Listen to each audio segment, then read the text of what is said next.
Good afternoon and welcome back to Bowls Auckland's finals weekend. We are live once again from the Auckland Plumbers Group Pavilion here at Royal Oak Bowling Club. Auckland's weather has shifted our play indoors this weekend. We're very thankful to have these incredible facilities available to us to use in Auckland.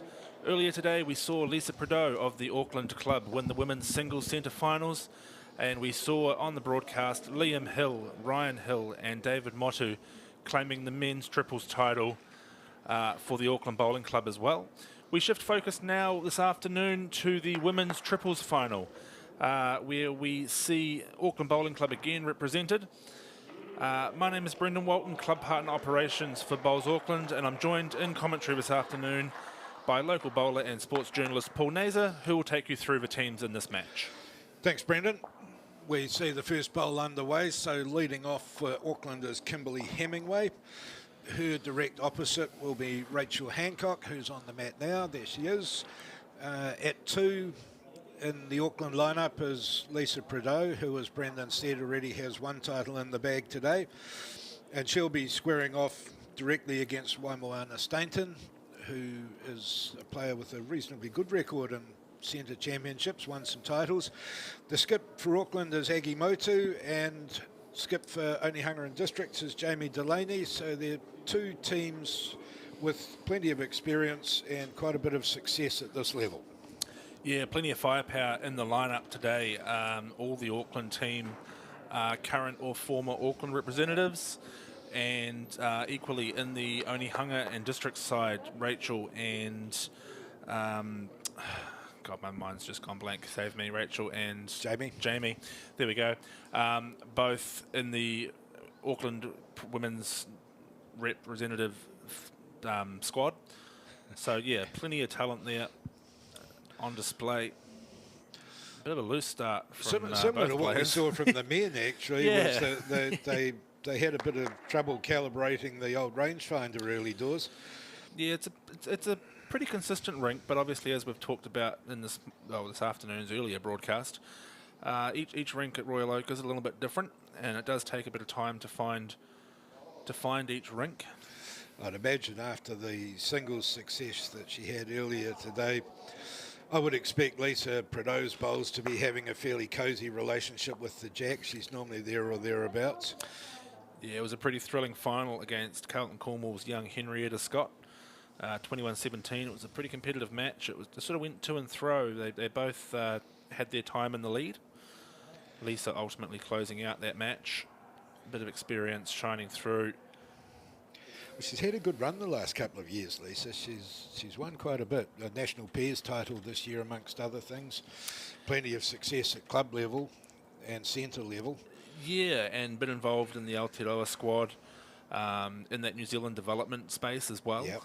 So plenty of top-level bowls from Lisa, and pretty consistent performer, really. Just that calm, composed approach. She doesn't get excited about too much on the green. And she's had a lot of success over the course of her career. She was, before she was at Auckland, she played with Carlton Cornwall and had a lot of success in a formidable lineup there. So she's well and truly at home playing in centre finals. She's won a share. And in more recent years, or at least the last couple of years, teamed up with Aggie, again, to great success. And Kimberly's also made the move from Carlton Cornwall across to Auckland. And they've formed a bit of a powerhouse combination. They also play in the fours with Joe McKenna, formerly of the Point Chevalier Bowling Club. So, yeah, they're a pretty formidable force in the women's game now. Yeah, well, Aggie was the bowler of the year last year, wasn't she? Yeah, joint bowler of the year with Linda Ralph. That's right. Last year. Yeah, it was pretty... I think it came down to... Basically, we had to determine it from nationals performances, and even then we couldn't split them. They were dead equal in terms of what rounds they got eliminated from tournaments. And I think most of us would have accepted the season that either one of them had. Exactly, yeah. I wonder if Aggie's got another pair of shoes like that at home. You know, I've often wondered that. She does. She wears that set or that particular pair of different coloured shoes all the time. So they've either come like that by design, or she's very stylish in her own little way. It reminds me of a chap who was the boss of a company I worked for, and he always had two 2 shoes of different colours.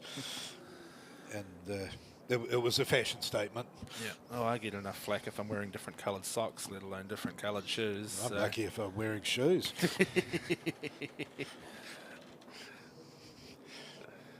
All right, so Okay, well, while we've been discussing wardrobes, the early bowls have been delivered. At the moment, there's nothing really crowding the jack. But Waimoana Stainton's second bowl looks like it might be doing the best of them all. And another fairly handy offering from Jamie Delaney.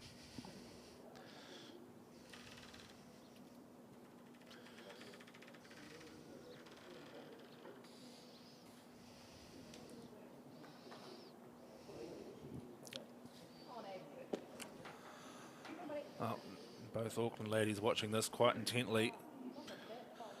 Aggie playing with a Henslight Dreamline, so we would expect to see that little bit of a hook at the end. In fact, I think we're a pretty Henslight heavy final again here today. It's looking a bit that way, isn't it?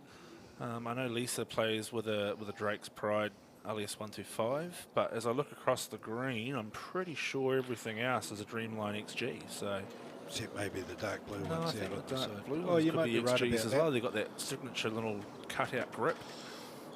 One to districts. Yep, one kicked away. So one to O&D to start off the match.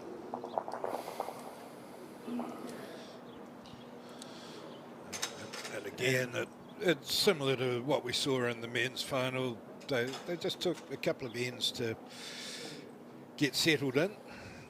Won't take these women long to start homing in on the jack. They're all quality players and they know what they're doing. They're not going to be sitting there thinking, I wish I'd done better for very long. Yeah, and we're sort of anticipating a pretty closely contested final here. Both teams won their semi-finals in fairly similar fashion. Aggie Motu and her Auckland side defeating Leslie McClendon's Royal Oak triple 21-14 in what was quite a close game. They were 10-all at one stage we saw during the broadcast. So obviously the Auckland side just run away with that a little bit at the end. And very similarly, Jamie Delaney and her O&D side 20-12 over St Heliers. Jane Field, Julie Kevin and Donna Davidson, 3 young, very promising juniors there out of the St Heliers club. Jane's not a junior. Oh, Jane's not a junior anymore, sorry. I think she's a J6 or 7, but definitely Julie and Donna in that Auckland 1-5 squad. Yep.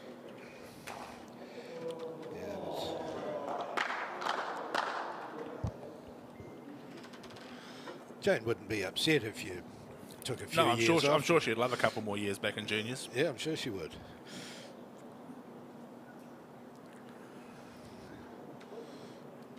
So it looks to be just under the line with her second, but again, pretty good weight. Yeah, that first one's very nicely positioned, just tucked in behind the jack. And I think we saw that the key to success in the men's game was just building heads early. Davey and Ryan did really well off the front and building heads. So Kimberly here looking to make a correction on her first. Pretty fair effort.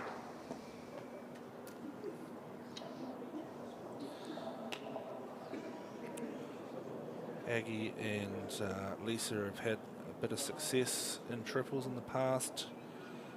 Last year winning the Club Champ of Champs. Going on to the national final. This year, obviously with Kimberly coming across, they've had a bit of a change in their team, so they play their Club Champ final tomorrow, I understand, against Gloria Tanaki and her triple at Auckland Bowling Club. Yeah, could be. I know it's sort of a bit of a mad rush at the moment for clubs to get them finished. We're very quickly approaching the Champ of Champs series. The singles entries, in fact, close tomorrow night. I think there was 22 clubs entered so far, if I remember correctly, out of the 39. And then obviously each discipline will close each Sunday night after that, respectively, in the order in which they're played. And also the 1 to 5 triples coming up very shortly as well. Entries for the 1 to 5 triples close this Sunday as well. So if you're a junior bowler in Auckland and yet to have your entry in for the triples, make sure you get that in pretty promptly, as we see Waimoana there with a great bowl.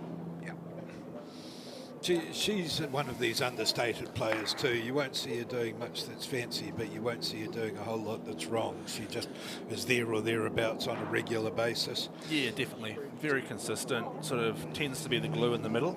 You don't often see her skipping sides. No. 3 centre titles to her name.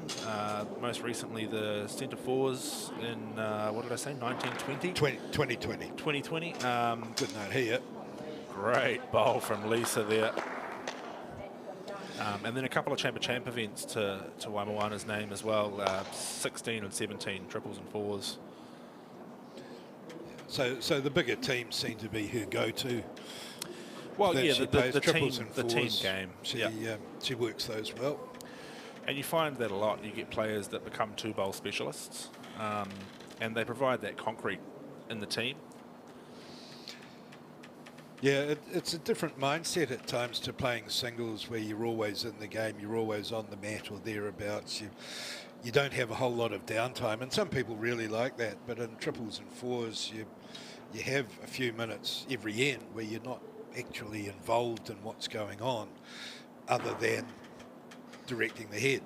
Yeah. But you played a third of the bowls or a quarter of the bowls that are sent down in any end, so you do have time out. And it does, you have to have different thought processes. You have to switch on, switch off. And some of these players are pretty good at that. Yeah, and it's a bit of an endurance game too. You've got to be well conditioned for singles. I think we find so often players, everybody wants to play singles, and then it's a great idea until you're 4th game deep in singles, having played 25 ends each game, and you're just shattered. So yes. Those 2-bowl formats suddenly look really appealing. Yeah, especially with controlled number of ends as Definitely, well. yeah. And when you've got a good group of mates around you that you can trust to back you and get you out of trouble when you're not perhaps performing to your best. That's it for a lot of players, isn't it? You're not carrying the load all on your own. You can have 2 bad ends and they're not going to cost you 8 points because your mates are there to help you along. Good bowl coming here, needs to turn down. Doesn't want to flick it. A little bit heavy. Didn't want to get the outside of it and turn it in, although that may promote the jack back to the bowl at 1 o'clock. And this is just a way to draw from Agimotu. Not looking to try too hard to play anything aggressively. She's not a million miles away. Needs to run. Needs to run. Oh, that's a great shot.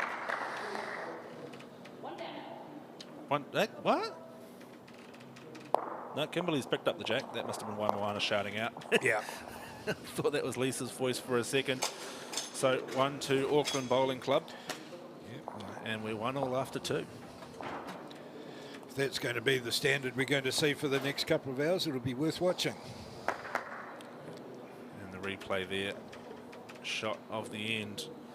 The final bowl of Agimotu. Never really looked like missing. It did need a little bit of encouragement to get down to the jack, and just turtled over nicely to take the shot.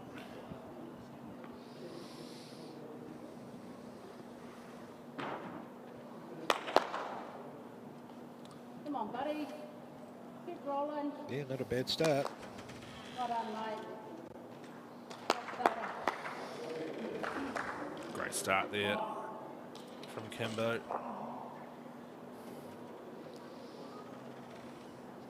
She's another one who never gives too much away of what she's thinking. She's very she's pretty composed, stoic. very composed. And I guess one thing probably worth mentioning is both Kimberly and Lisa currently involved in the New Zealand development picture.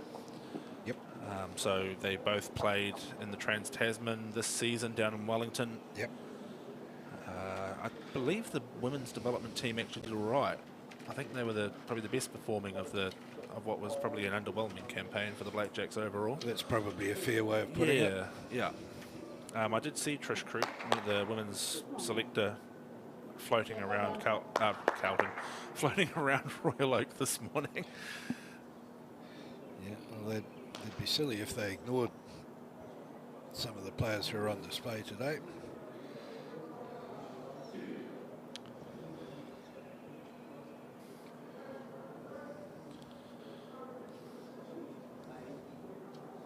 So we see that really nice line down that, what we'll call the ditch hand.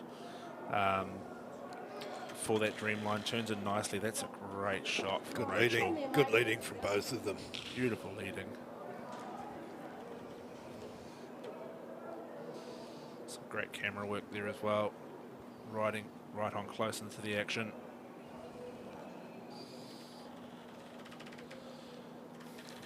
That's one thing you see with Lisa too, her technique, her form, absolute textbook.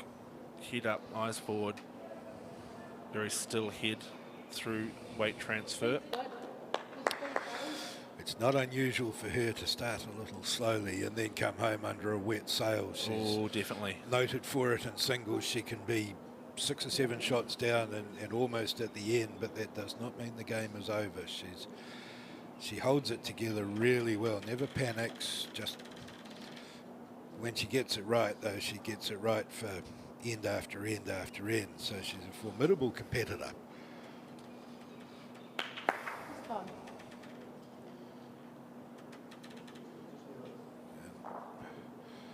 Yeah, don't be put off if you don't see her smothering the jack in the first 3 or 4 ends. When the whips are cracking down the home stretch, she'll be there very close.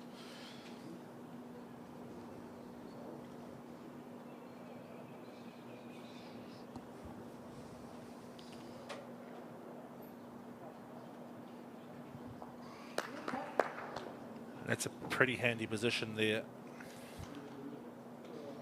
from Lisa. Both of these ladies, Jamie and Aggie, will look to play the aggressor. Oh, they're I not, think. they're not scared to give it a nudge. Shy. I mean, we're not going to. I mean, we didn't see any big weight from the boys earlier today, but no. Aggie's definitely got a confident drive shot on her. Rachel plays that sort of up into the head shot very, very well. So, you know, if the situation arises, you can expect to see these ladies going after it a little bit. They're not scared to move the furniture around, is perhaps how you could describe it. And you'll see in the background there as well the men's singles final. Neil Fisher's off to an early lead, 7-2 over Pringle Park's Matt Berry, and we'll keep you updated on that one.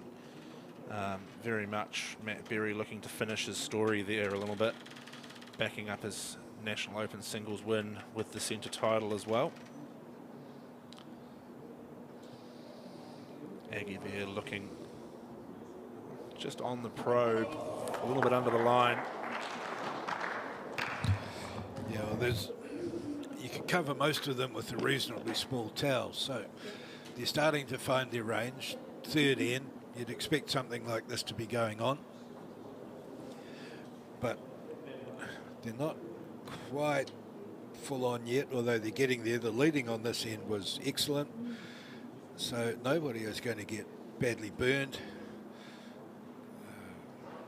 Suggestion at the moment might be whoever wins will pick up a 1.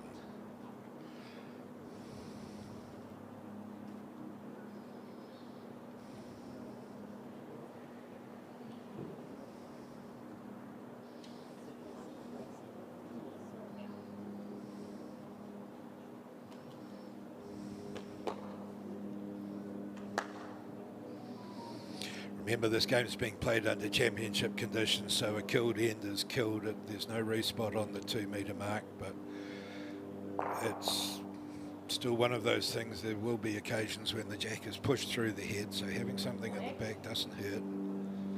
Come on, lady. Aggie. Come on, lady. Didn't miss by a whole lot.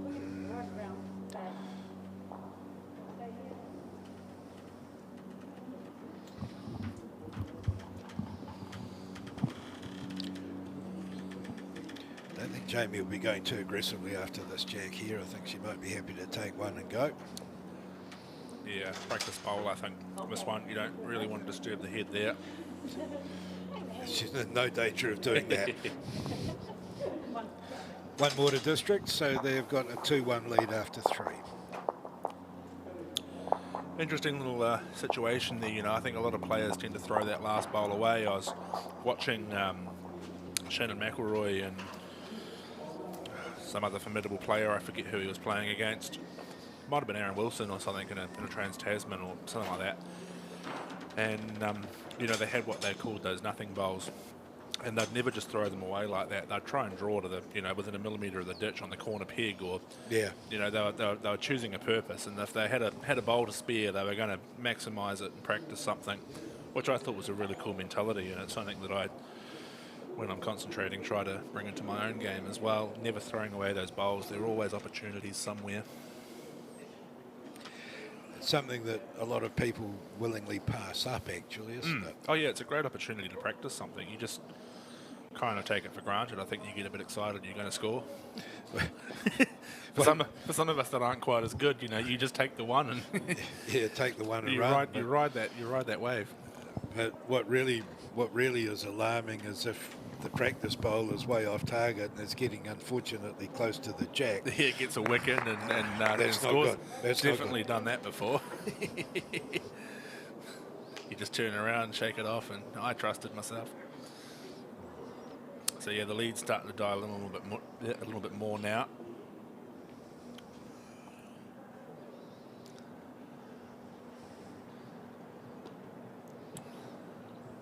Up on the high line with this one, Rachel, but she'll come back around with good weight.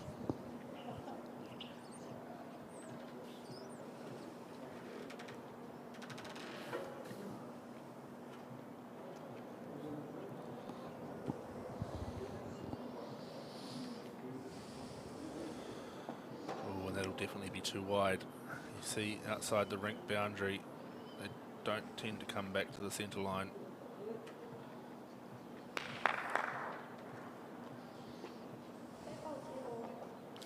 In a pretty good position.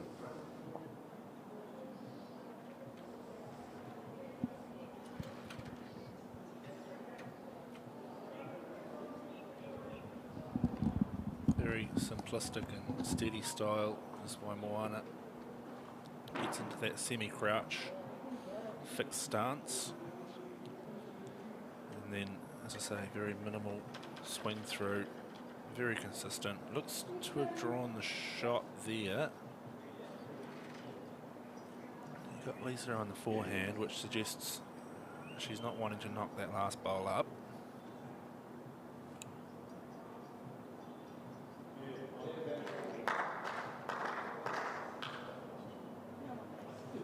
Aggie's willing it in.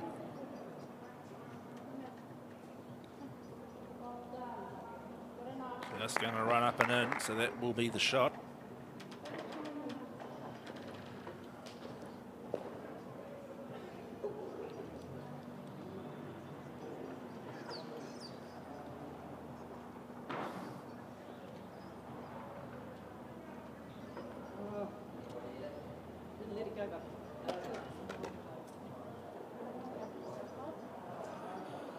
Looking to turn over her own. Just catches the front edge of it, but not enough to get it up and over. So Lisa just looking to beat her last.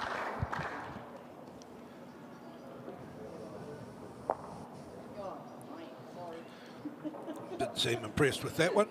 No, it looks to have thrown it a little bit wide.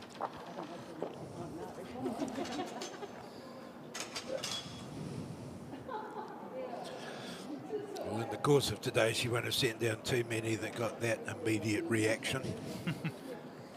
Still gets a high five though. And that's what you'll see from the Auckland ladies particularly, is that high energy style. That camaraderie within the team, I think, is so important. Definitely one of the keys to their success. The O&D girls probably a little bit more reserved in their approach. Definitely don't have the extroverted personality that Aggie carries across the team. Yeah, it's actually looking down the Auckland lineup, they get more high energy as you go from start to finish, don't Yeah, they? well, I'm saying that Kimberly and Lisa are fairly quiet as well, but they certainly can be animated at times. They're very passionate bowlers, so when they're playing well, the animation does sneak through. At this stage, they seem to be having good conversations, don't they? One says nothing and the other one keeps their mouth shut. Yeah, yeah. You see, I mean, you can just make out the dots from the boundary of the rink there, and the players are just flirting outside that line, and I just wonder if they need to Maybe a second. just a smidgen inside that to really get back to the jack. But yeah, as you say, it looks like she's snuck in for second there, so nothing too wrong.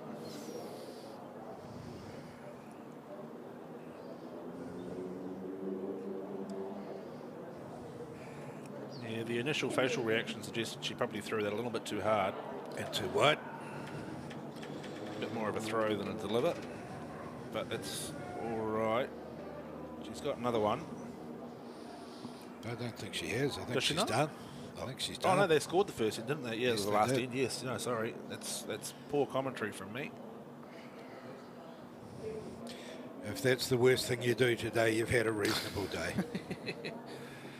This could be number 3. Not quite. Getting flack from the director, but they've already brought my lunch in, so unless they're going to come and take it off me, they're not going to be able to do anything about it. All right, so 2 conceded. I think they'll be optimistic, looking for a third. Yeah, 2 only. Oh, well, Brendan's brought up the fact that he's got some unfinished business with the sandwich, so he might go and deal with that, and I'll bring you through the next few bowls. 3-2 to Auckland after 4 ends. This is Aggie Motu's Adioni bowl. Just wicks in nicely, sits them both down. There's the first curly number of the game.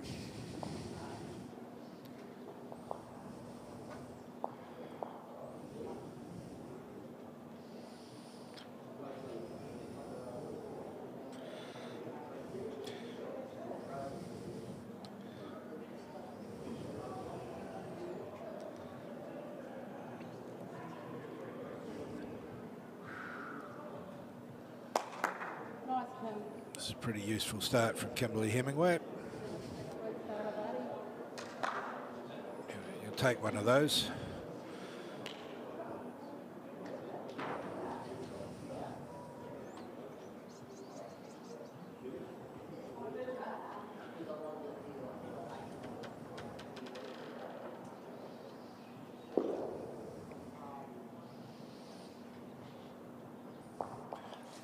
Good return of serve from Rachel Hancock too. Doesn't quite get the shot, but she wasn't far away. Mate.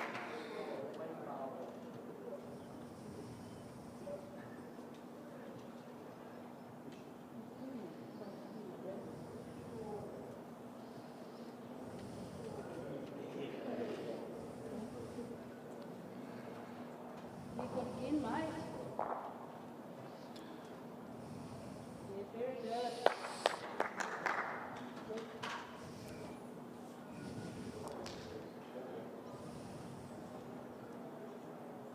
He's gone.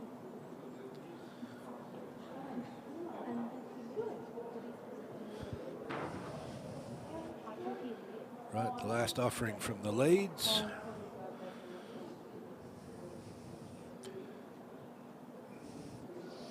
And it's a pretty good start. 1 on, and the other 3 are not that far behind. Raise your hand, mate. Whatever Nothing you to want complain do. about there. You beat that one, you'll count.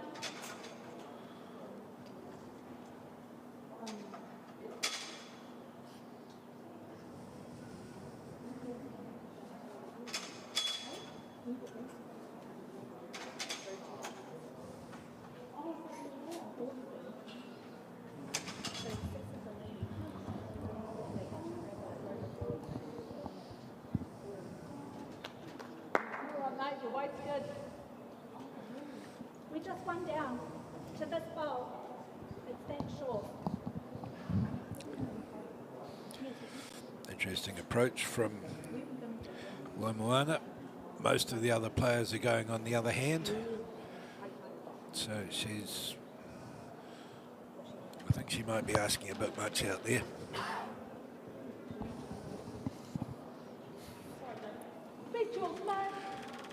Yeah, as we mentioned a couple of times, you really can't be getting outside the rink boundary too much and expect to find the centre line. No, well, everybody else seems to be playing the right-hander's forehand coming this direction with varying degrees of success, but there aren't too many ugly ones out there.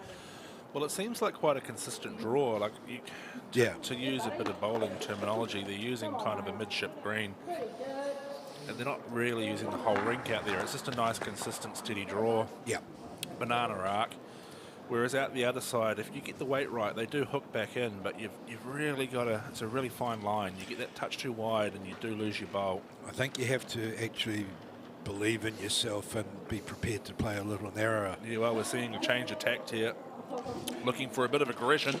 And that one didn't actually move very much off the line, did it? It still stayed on the backhand side of the jack as it was sliding through, and she did not put it out wide at all. No, good to see a bit of animation from the players as well. Social interaction. These girls are all pretty familiar and friendly with each other, know each other very well. So it's good to see the game played in high spirit.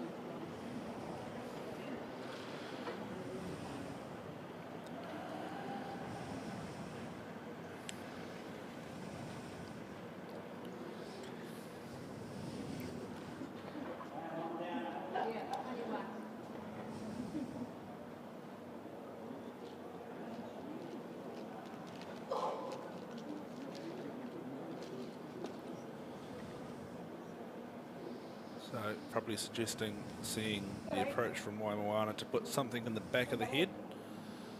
Doesn't have to be backist, you can fill that gap and count. That's worth a shot at the Yeah, moment. it's a pretty good position really.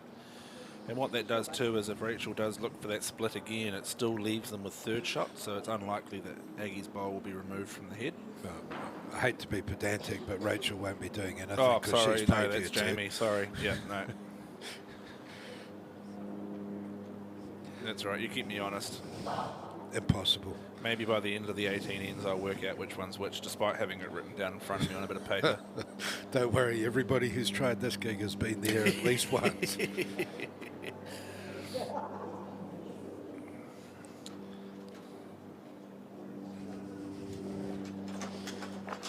want to get under that white bowl if you're going to do the big thing.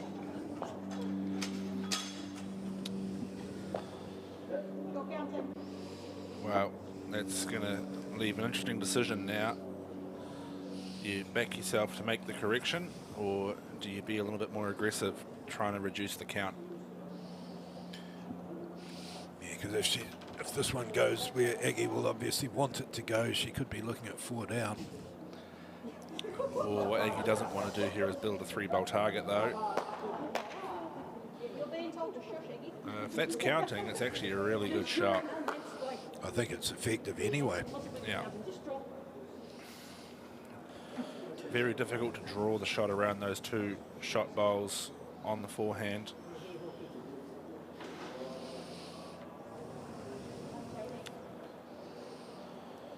Yeah, it's turning a little bit early. It's going to pull up short.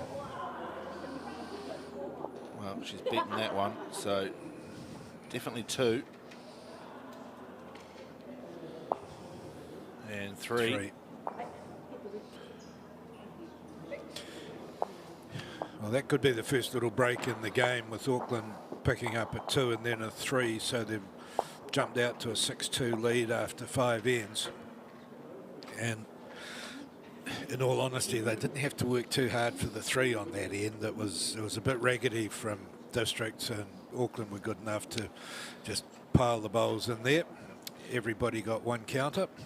Yeah, it was interesting from Waimoana choosing to play weight with her final bowl. I wouldn't say I was against the idea, but certainly probably putting another one in the head first, providing another good tight third shot, and then letting Jamie take the reins with that aggression. But obviously she feels pretty comfortable sending that search party through the head. Yeah, so Auckland in front by 6-2 after 5 ends. Yeah, going along with this jack.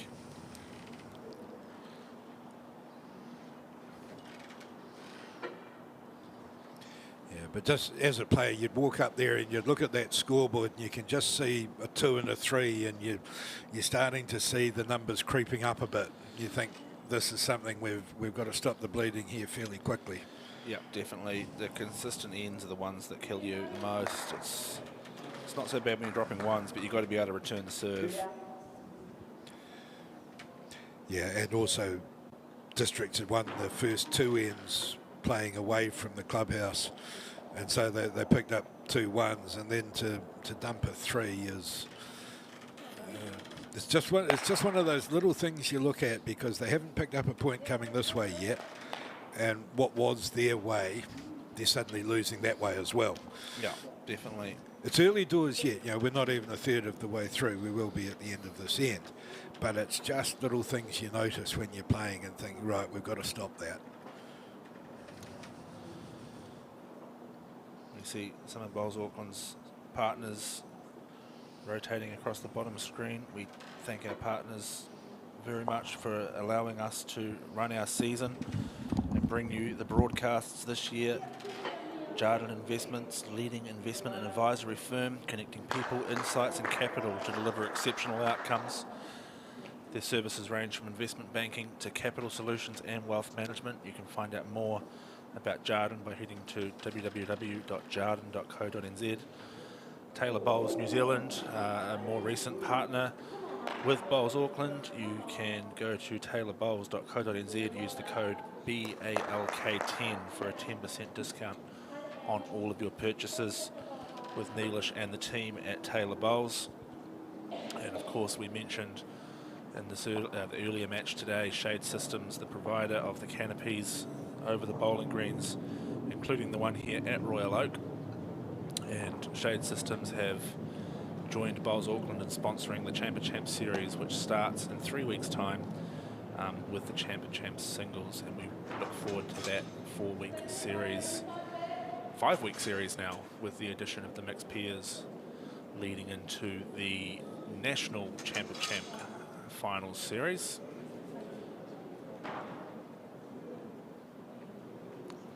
So Lisa on her forehand, looking to add to her previous delivery. I've been talking about that hand not turning, and it's actually starting to turn a little bit more, it seems, as Lisa finds her way back in. It's probably going to count.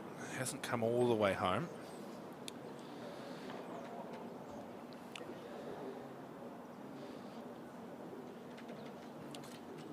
Well, that facial reaction suggests perhaps a little bit of disappointment, as we see there the bowl running through the head. Found her way back to the 2 metre, could be third shot there.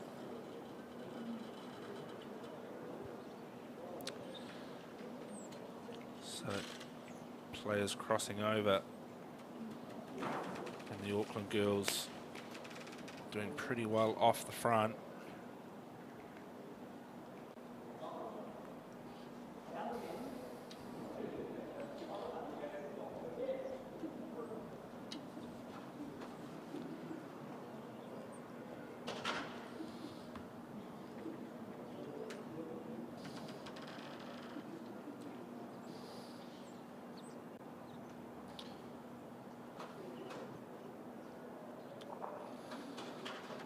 So Aggie now on the forehand, building on the head.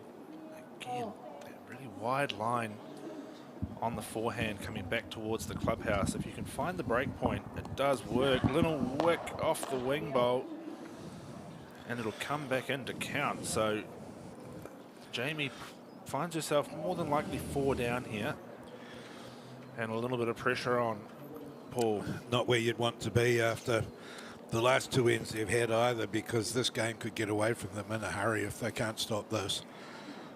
And it's, again, keep saying it early, a third of the way through the game, but from what has already been displayed by Auckland, I think running up a big number against them is going to be difficult, especially if the front end keeps putting bowls, you know, within 18 inches of the jack, you don't get very many big scores if that's happening.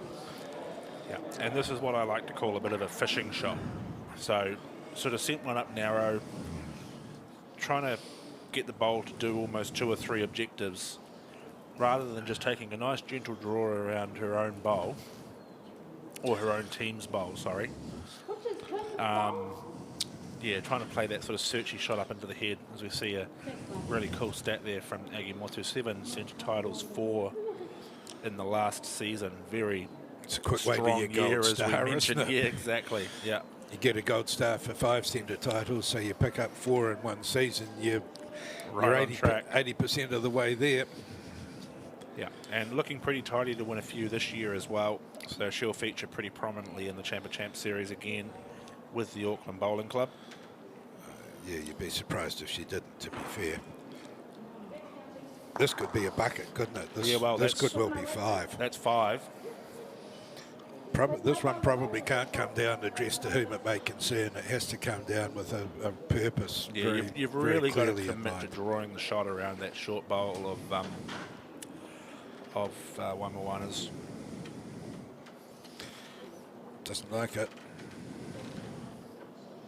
Oh, sorry, Rachel's got the solid blue bowls, wasn't she? Yeah, doesn't matter. It's not going to do it.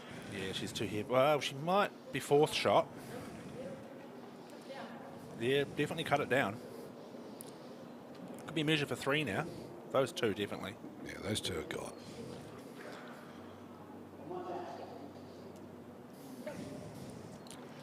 Well, they seem Yeah, to- well, just 2, so well, that is a result. that's isn't a it? Super Bowl. Yeah. Yeah, and we'll get the replay shot at the end from Jamie Delaney. Sent it out there on that high line with high trust and done enough to reduce what was looking like a pretty scary count. So 6 ends gone, 8-2 to Auckland. They picked up a couple, so they continue this little run of multiple scores. 7 points in the last 3 ends. And it allows Kimberley to put the jack where she wants it and get a first bowl somewhere pretty close.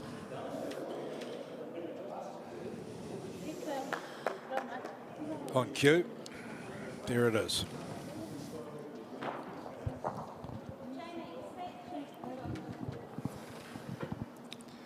It's like a bowl and a half high.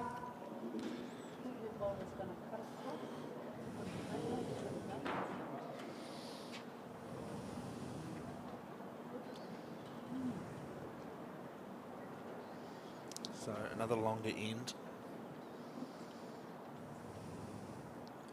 We saw it work pretty well for the Auckland men in the triples a little bit earlier.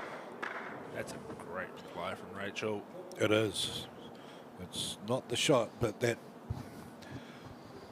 visual pressure with the bowl sitting right beside the jack from on the mat. It looks as if they're just about touching. You know they're not, but it's still in your eye line all the time. So to come and put one in there is pretty good.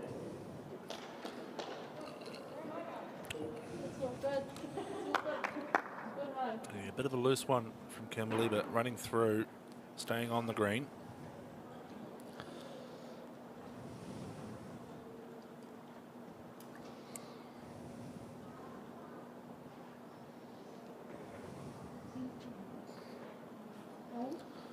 That'll be the slightly lower quality broadcast product in Pringle Park in the background, I'm going to assume. Is that right? Old mate with a cell phone, they have a WhatsApp group, and they Oh, yeah. quite often the escapades of Pringle Park members end up in a live video call in a WhatsApp group. Oh my word! Matt Berry there will be on the low budget broadcast. I think that's Tony Bollocks if I'm correct. Standing there with his phone out. Hope he's got the ringtone turned off. Well, 12-10. Matt Berry trails at the moment, so not letting Neil get away from him. That's the sort of thing that Neil will do. If you give him that opportunity, he'll start sneaking points.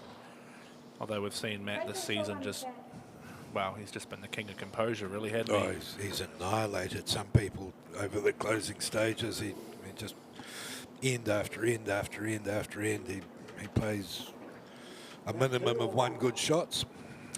That's all it takes. So Waimoana now changed hands over to the forehand side, playing away from the clubhouse. She'd been playing... She might get lucky here. Not quite. Well, she Oh, might have got she the result out of that. She'd been playing the backhand this way in the previous ends. And Aggie's having a good look at it. Pretty close, buddy, but draw the shot, get past yours, get onto it, the turn side's okay. Yeah, a few options there, either side of Lisa's own bowl.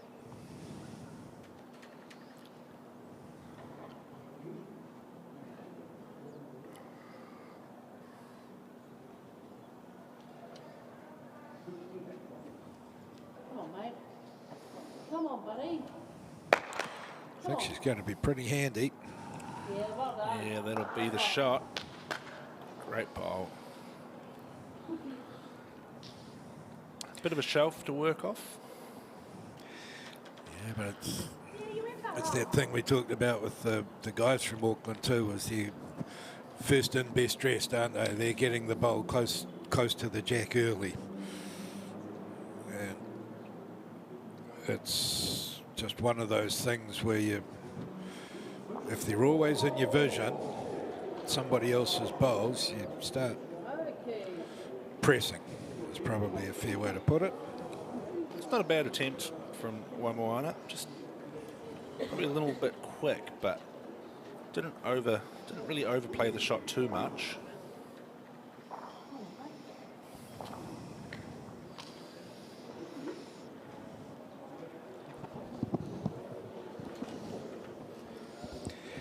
At the moment, Auckland are pretty much dictating terms. They're being able to pick the length they want every end because they're winning ends in sequence. They get bowls on the head early. They then work out how they can add another. And they're riding along fairly comfortably just at the minute. And this is good from Aggie. You can see she's just about to play the forehand and then switching over to the backhand, playing the same shot that Lisa played previous. And what's really good about this is if she finds that same port and touches the jack, she's going to bring it back to Kimberly's bowl. Although she's played I don't know what we'll call that one. Distraction. Probably not one for the highlight reel. No. Although, you know, we could include it just for fun. Not if you're the one making the highlight reel for yourself, you don't put it. She's allowed one of those, but only one. No, you won't see too many like that from Aggie. She's normally pretty close to where she wants to be.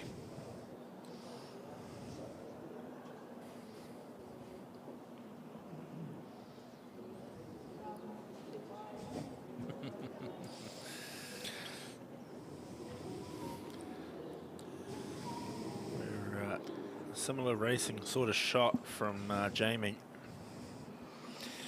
Suggests she didn't really learn much from Waimoana's attempt. I'm just getting the feeling that districts are pressing a bit because they're behind the 8 ball all the time. You can tell they're starting to chase just a little bit. You see it coming through.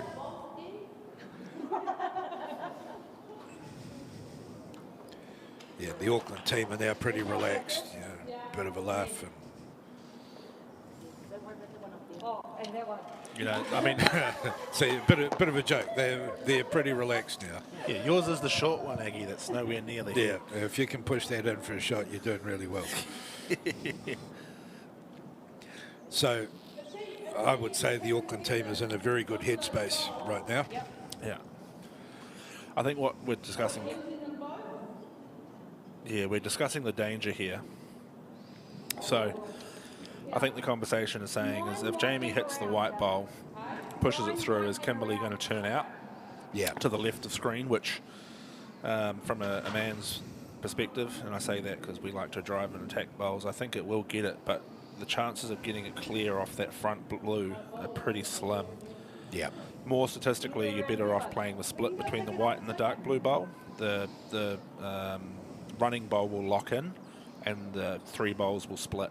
Yeah. Yeah, no, I see So what you'll you're need saying. a little bit more weight than what Jamie played with the previous delivery to achieve that particular result.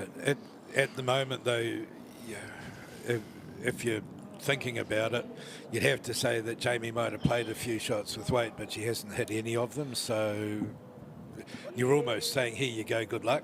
Yeah, well, to be fair, one good hit can swing momentum in a game drastically. It can get you lead and 2, put a bit of a bee in their bonnet.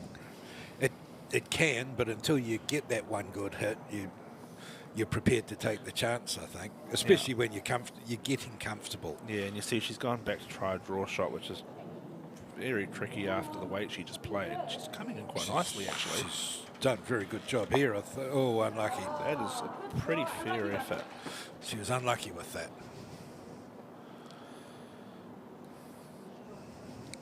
Kimberly's sort of looking like she's going to get down and measure this. Yep.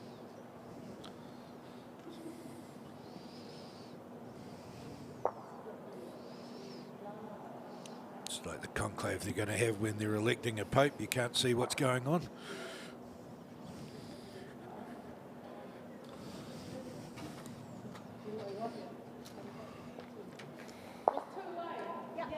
There you go. 2 it is.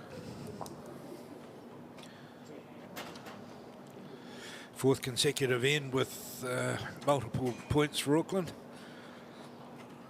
And it's a trend that districts really want to stop. Half an hour ago. Yeah, definitely. And that's the shot bowl coming in. I think I detected a little bit of slow-mo work there from the director as well there on the release. I don't give them that much credit. Jeez, getting really fancy in the production studio.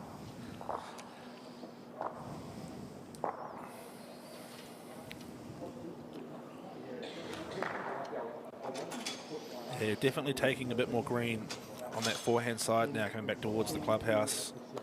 You see the bowls coming in, not all the way, but certainly close enough to be in the head.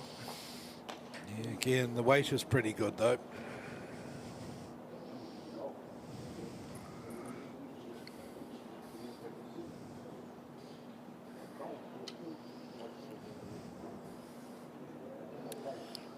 We are summary after 7 ends. Auckland Bowling Club leading Onehunga in districts 10-2. You have to say they've been valued for it as well, because they're not leaving much loose stuff lying around out there. They're not leaving openings for districts to get into. No, and I think we've discussed already, it's sort of a fishing style from Onehunga now. They're already chasing points. Which, you know, it's easy to sit here in a commentary booth and say you shouldn't be doing it, and it can be a hard mindset to shift. But when you're playing and you're in this kind of position, you've got to look at it now, thinking we've got 11 ends to play. It's still early in the game. We need to reset, refocus, and we can do this. And 3-1s would be a result for districts at the moment. Yeah. Just get a couple of ends on the board. We don't need to be chasing yet. It's not that desperate. Pretty handy bowl there from Rachel. Yeah. But again, you've got that visual thing where you know that one of Kimberley's bowls is 18 inches away from the jack. You've already heard Aggie saying that it's pretty close to jack level. So you know that the circle around the jack is shrinking fairly rapidly.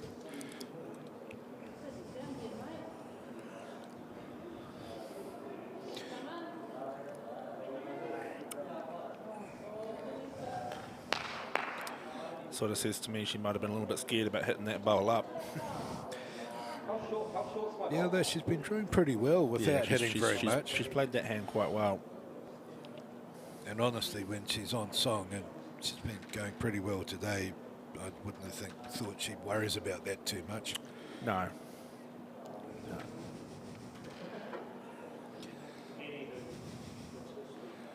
Well, this is definitely a better bowl.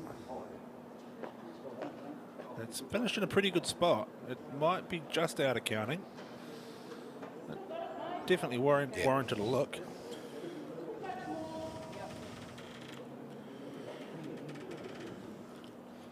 Good to see Aggie keeping hydrated.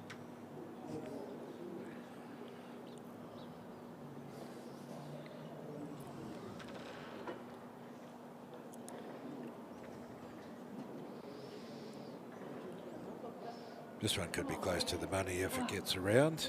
It's not going to do that. Oh, yes, it We is. just snuck in there. Finishing jack level.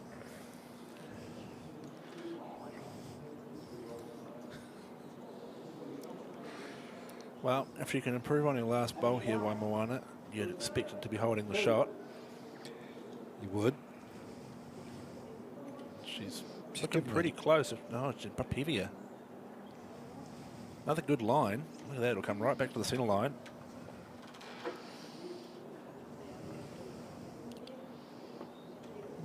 Yeah, not bad bowls, but just not quite dialing in the weight. I suspect that soft signal was Aggie saying we got 2. I don't think she'll be looking too closely at the head though. She's got a triangle back there to cover. That's right. In fact, you could even play it on the backhand and follow Waimoana in. Could be a potentially safer option because, of course, Lisa's bowl is in front of the head. Could be a bit of a nuisance. That singles game's getting close. I see 13-11 on the board. Yeah, it's still Neil Fisher with his nose in front. The veteran versus the gypsy.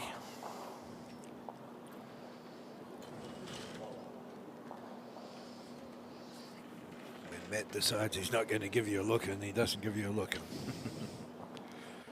Well, interesting here. Aggie's persisting on that forehand side. She has got yellow bowls out on the wing to promote up into that space. She's going to come right round the back though. Well, there we go. You can see the indication there. Trail that jack 6 inches to a foot. And it'll be 3 or 4 to Onehunga. I think what's important here, though, you can't be overly committed to the shot. You're better to drop short and draw one, than to be flying through the head. You are potentially 2 down. You can't really afford to drop another 2. No, not like that. There you go. That's given us a clue. Doing our job for us. Get a wick off that front one though, or push it into the head. You could have a chance. A bit too solid. Well, I'd like to see Aggie on the other hand now just draw a shot confidently. What now?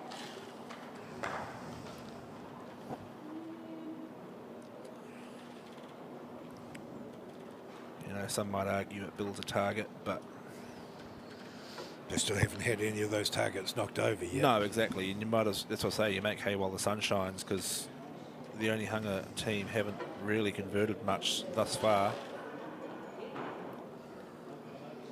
No, exactly. That's it. Until they show you they can, Yeah. you challenge them.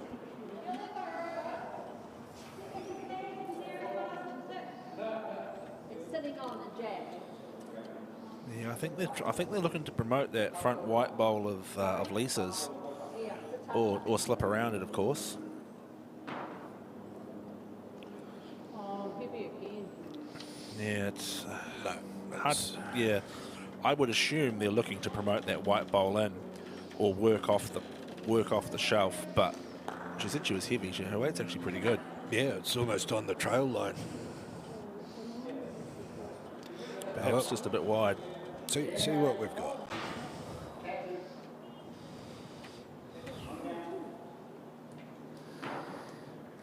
Well, she's on a pretty good track. It's going to come down to a speed here. She needs Work to off the hit bowl. something. Needs to hit something. Didn't do it. Rocks it up and down again. Well, the early indication was 2. Yeah. Kimberly with the slightly younger legs taking the measure. That's a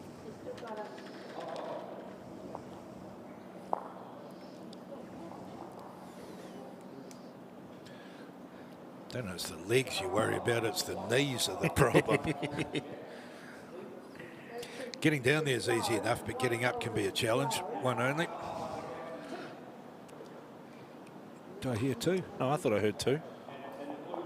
I thought I heard one only. Oh well. We'll see what they flip over on the scoreboard, eh? Yeah. Well, one of us has got to be right. It looks like a 12 to me. It does look like a 12, so that's another 2. 15 in a row.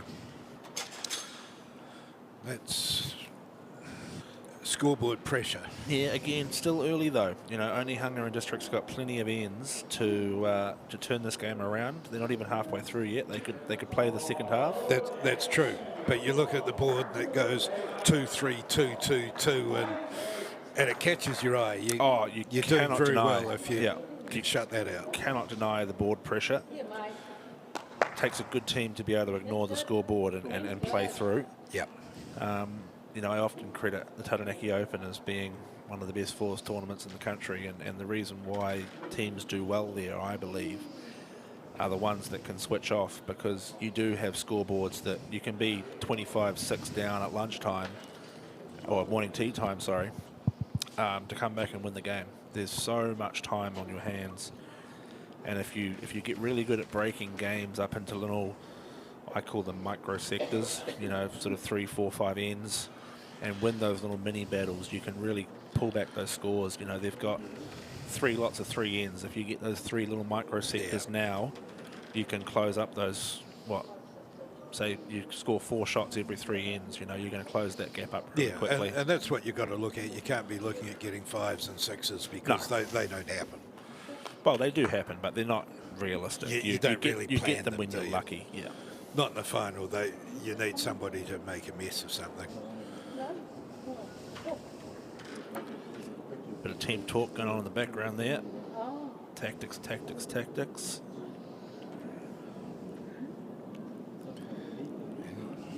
And that's a pretty tidy opening 2 bowls there from Rachel. Best she's had in a long time, actually. Yeah. And that is because she beat Kimberley to the punch. She got in first. Yeah, it does give Lisa a little bit of a port to look through. Potentially move the jack. She doesn't have to be too shy with her weight there. Yeah. But for the first time in 4 or 5 ends, she's not going to the mat with shot bowl in place. Yes, correct. Yeah. Come on, mate. Oh, One of the things we saw a lot in the National Champ Triples finals last year with Lisa and Aggie and Kim Lapsley, who was playing on that side, was coming in at 2 and often under pressure. Yeah. Perhaps didn't perform as well. Lisa's very much a momentum player, so having a player like Kimberly Hemingway off the front, who, you know, would probably be holding shot 50% of the ends, if not more, just makes a huge advantage, and that's made it very, very difficult now to manipulate this head. Still think just looking to work off that wing bowl at 3 o'clock. Yep. Or just slightly shy of 3 o'clock perhaps.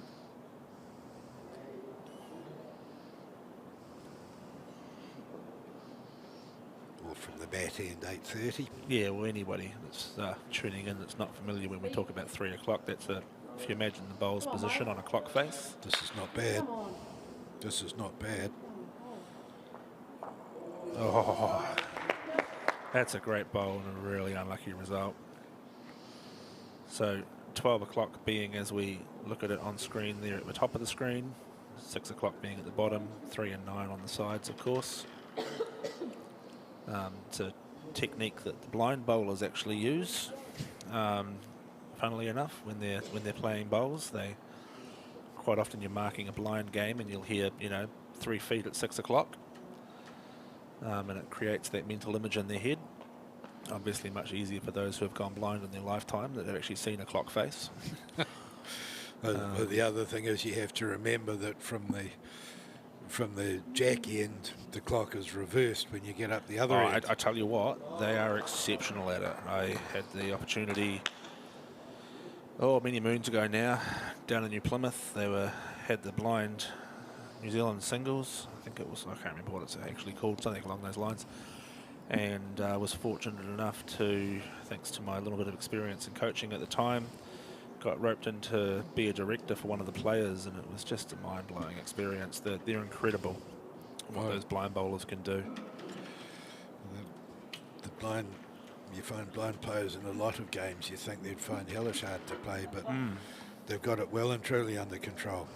I mean, if you ever want a fun training exercise, put a blindfold on and try to play lawn bowls. It's, as an able-sighted person, it's bloody near impossible. The only personal experience I can throw into that is indoor cricket with little Bill and the Well, ball. yeah. There's a timing element imposed in that one too, which is even harder. Yeah. And the one thing I think blind bowlers do particularly well is weight control. Yeah. You tell them it's 25 metres and they'll throw, 25 metres on a 16-second green as opposed to 25 metres on a 17-second green, and they can make that adjustment. Whereas any normal bowler, that's not fair, any able-sighted bowler, Yeah. they couldn't make that adjustment. No way. Yeah, the imagery is quite a difficult thing to imagine, actually. Yeah. If you ever get the opportunity to watch a B1 singles match, it's absolutely outstanding. What do we got here? Oh, no, not quite right. Another one of those fishing shots under the line, trying to maximise the result. To be fair, she's got opportunity to score if she can sit Lisa's bowl out. She's got 4. She's got 4 shots if she can do that. And that weight is about right. Yeah.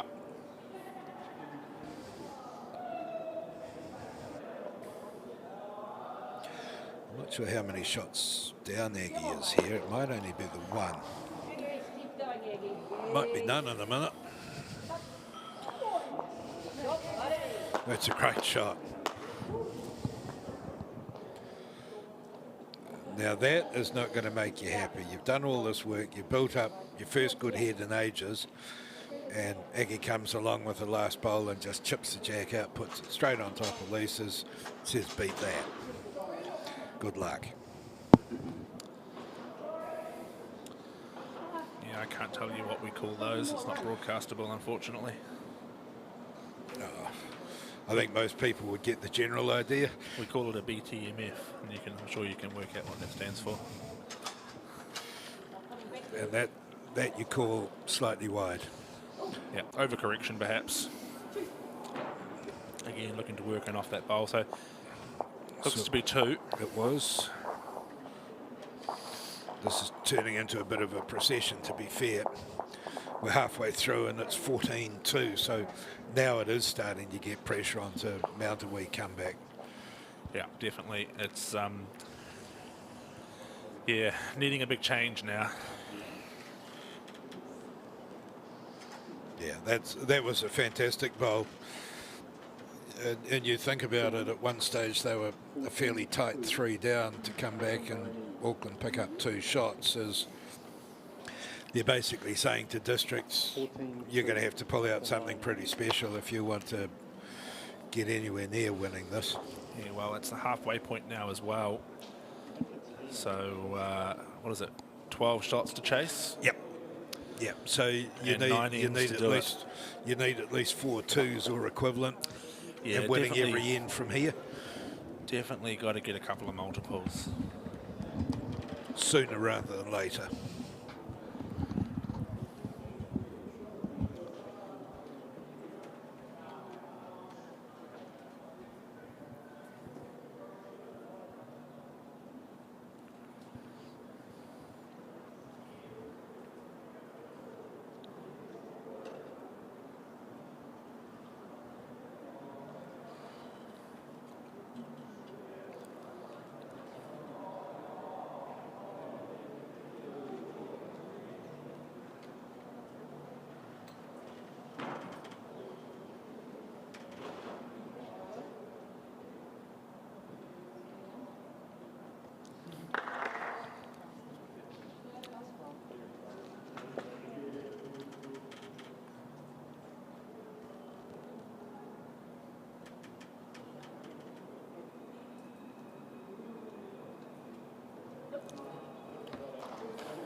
So the second bowl now of Rachel Hancock, just looking to improve on her last, holding 2 off the back of a loose end from Kimberley.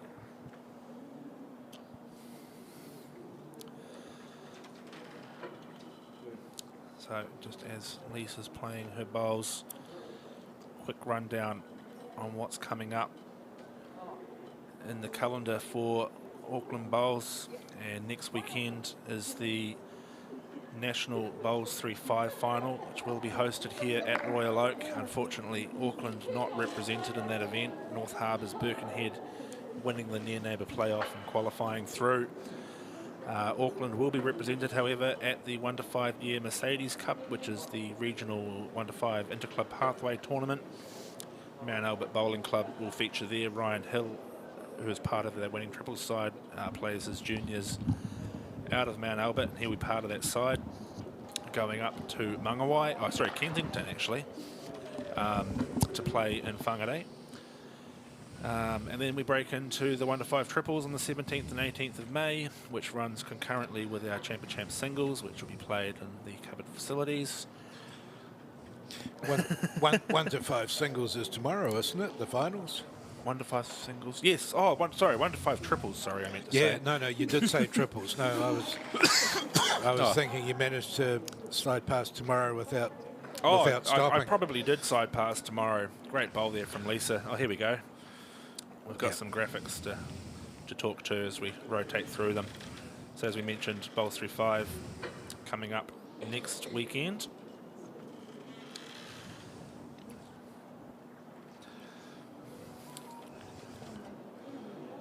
What you got here? Oh, Piece it's a of great the jack. Oh, it's unlucky. Yeah. Little bit of a confidence builder, though. Be pleased to get some contact on the jack. Champ of Champ singles. That'll always be interesting. Yeah, Champ of Champ singles is always a really interesting one. Obviously, straight knockout for Champ of Champ competitions. So the players don't really have much opportunity to make error, and you get a pretty competitive final. You involved in any of these as a player? Not in Auckland, no. I'm Not playing the Champ of Champ 4s in North Harbour. Oh, yeah.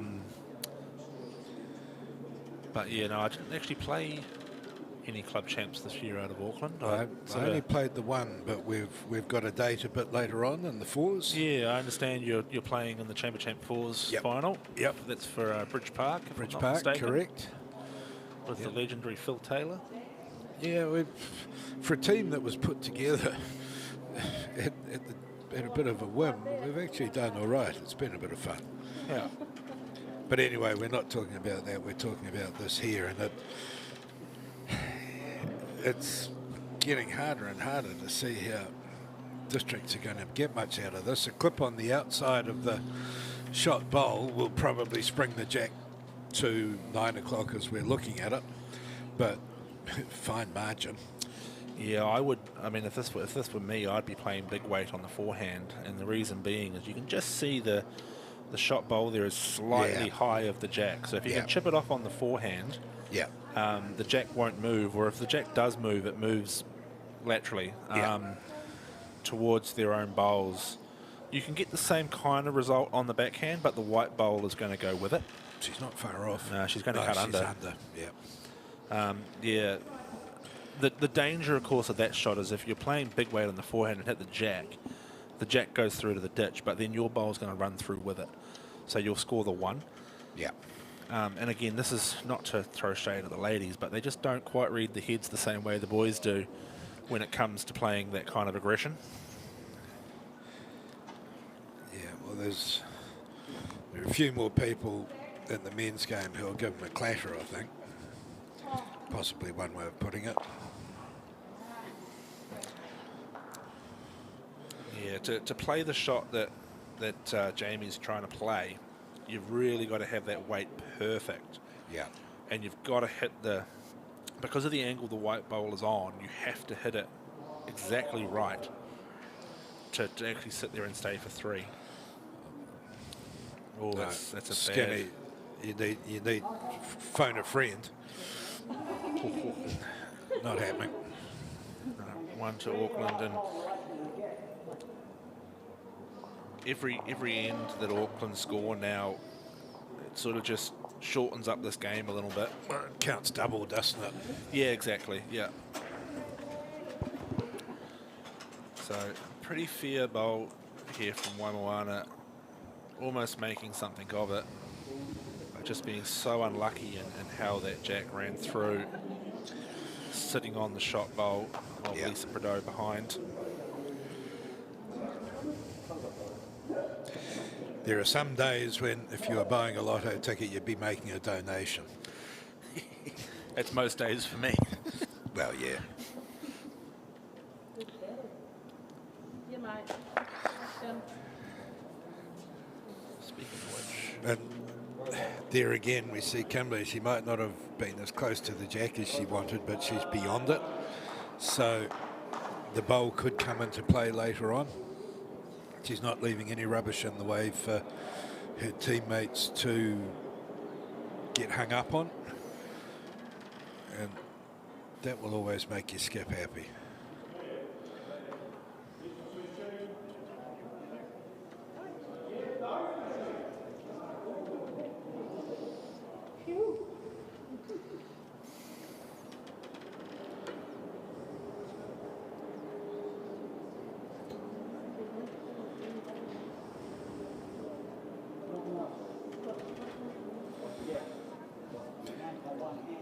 I'll give you something to think about for a couple of minutes, Brendan. Yeah, mate. Well done. Who would you say is the most effective player in this game at this stage? Because it's been very much a team effort from Auckland, but who would you, if you had to pick one, who was the one player that Districts cannot control at this stage of the game? You think about it. yeah, it's interesting because I think they've all had their moments, right?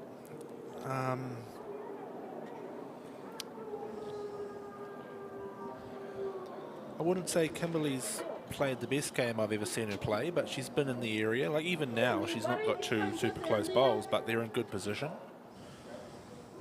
She hasn't quite found the centre line all the time, but her weight control has been phenomenal. Lisa's done...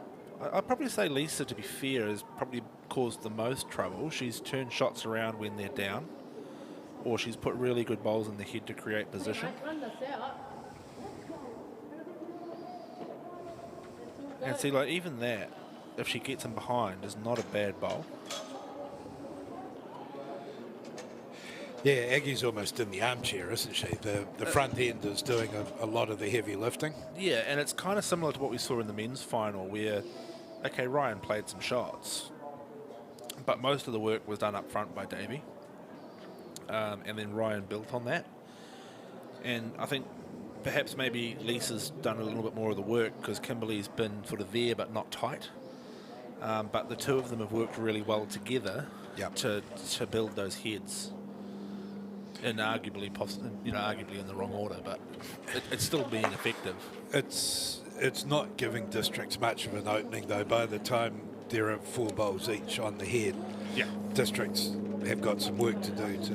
And I mean, as we say that, we're looking at this head build now, and they've got 3 really good bowls, O&D, so this bowl from Lisa will be very telling. She's underneath. Oh, that's not a good bowl. One of her more average offerings. Yeah, there haven't been many of those. She'll be disappointed in that one. No, she's allowed a couple.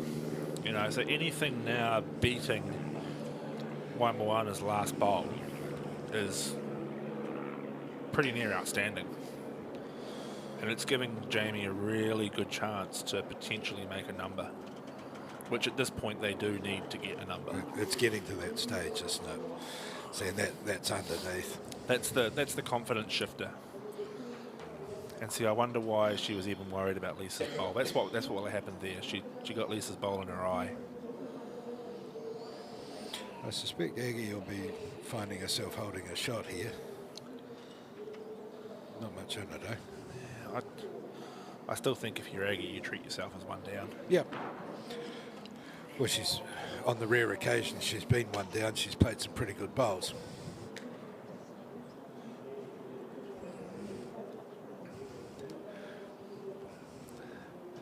There was that end where they had that they were staring at a couple where Districts had put 3 good bowls in, and Aggie's last bowl, she just chipped the jack about 6 inches, no more than that, and went from a 3 down situation in the middle of the end to holding 2.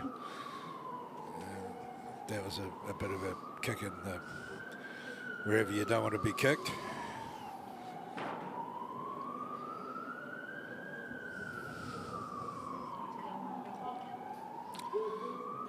Bit of action in Onehunga.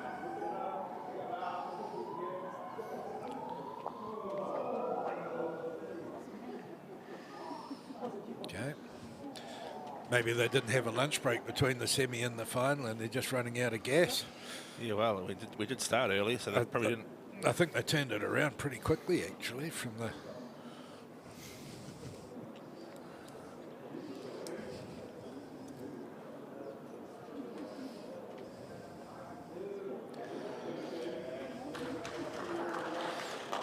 The 2 semi-finals went the distance, didn't they? They were fairly long, and for a long time fairly close. Yeah, neither team played the 18th end. Right. They both conceded at 16 ends. I think. Okay. Oh, hang on, no, those scores aren't correct. I'm looking at some outdated What do we got information. here? What do we got here? Just under. Oh, I mean, that's the intent, right? She needs Yeah. to be just under that line. yeah. You wouldn't want to change too much from that. No, scared the paintwork. Yeah, you do have to go for the jack and not the bowl in this situation.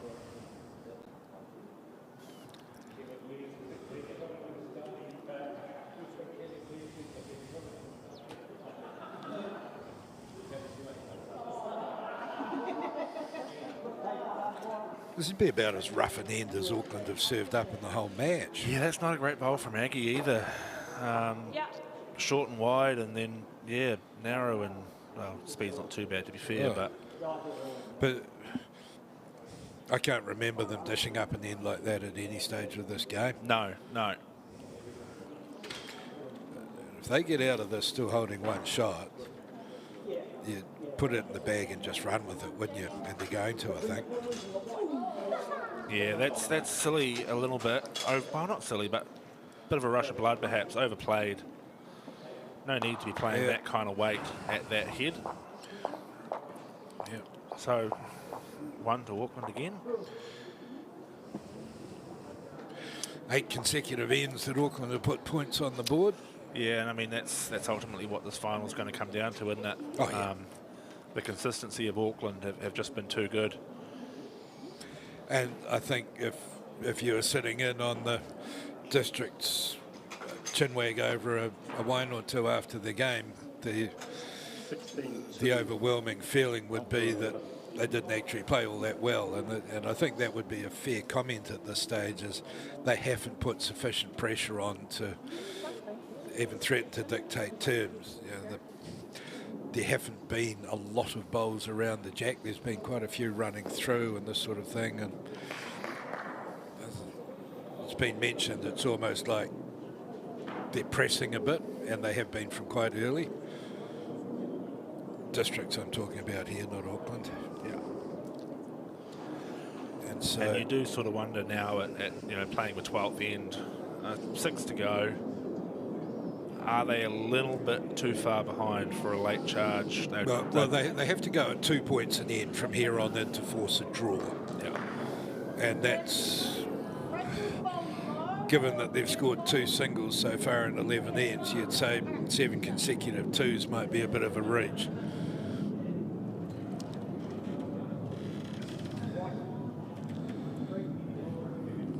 I think you just sit back, and if you're a spectator here at the venue, you'd be sitting back and just saying, yeah, Auckland are doing everything right. They're not giving them anything to get on with, no free ones.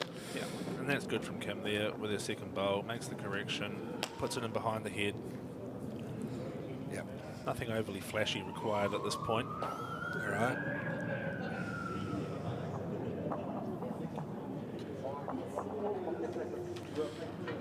Okay, so we've got a chance to put a second one in there for Rachel Hancock.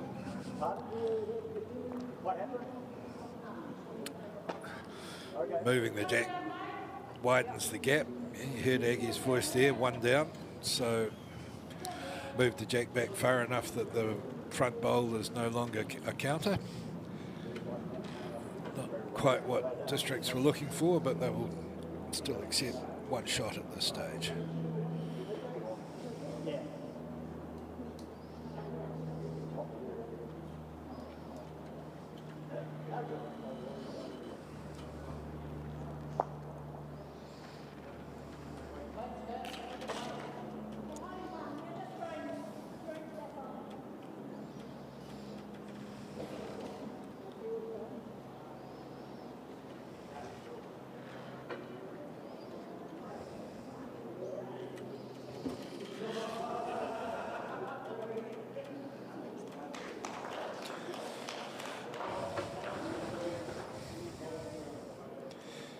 Underclubbed, which is not what they want.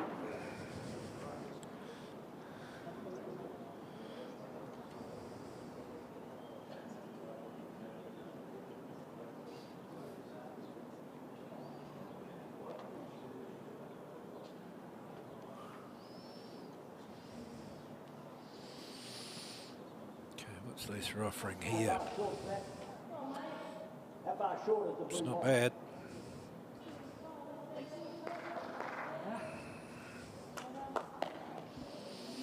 Once again, limiting the damage if it does nothing else. Trying to get multiple bowls in those little spaces is not easy.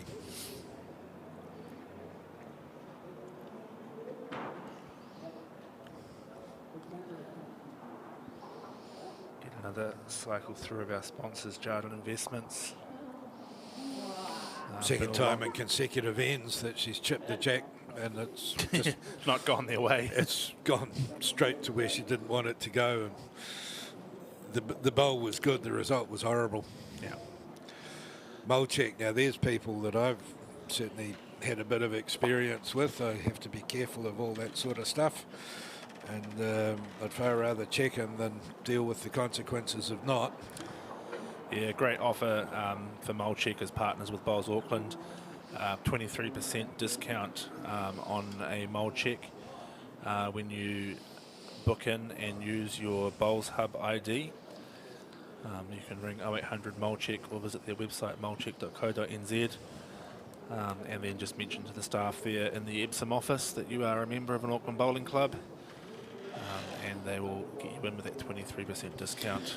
Wasn't aware of that, it's good to know. Yeah, for next time you go in there. Yeah. As I say, I don't think you can claim back on previous visits though, Paul. But well, that's about a dozen. They'd go broke if I was allowed to backdate them.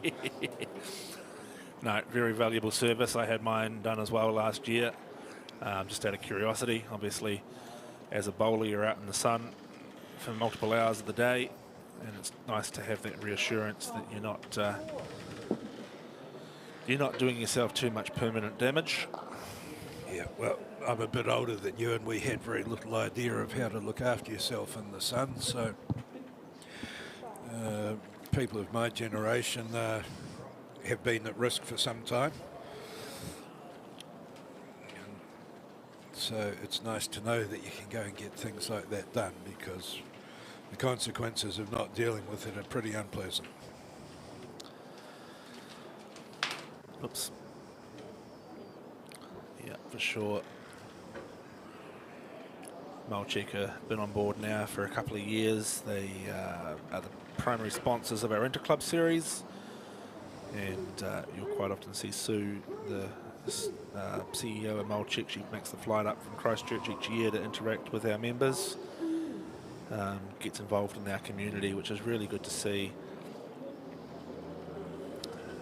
And we also give away a few Mulchecks and things throughout that Interclub series.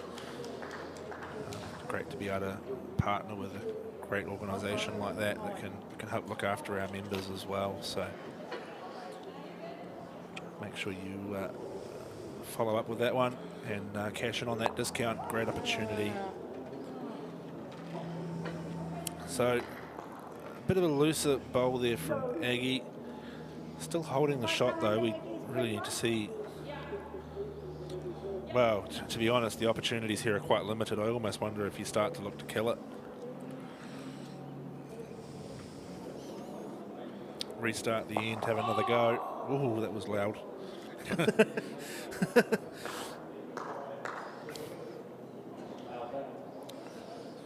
so what have we got? What have we got? Needs to turn. She's close. Giving it a good look.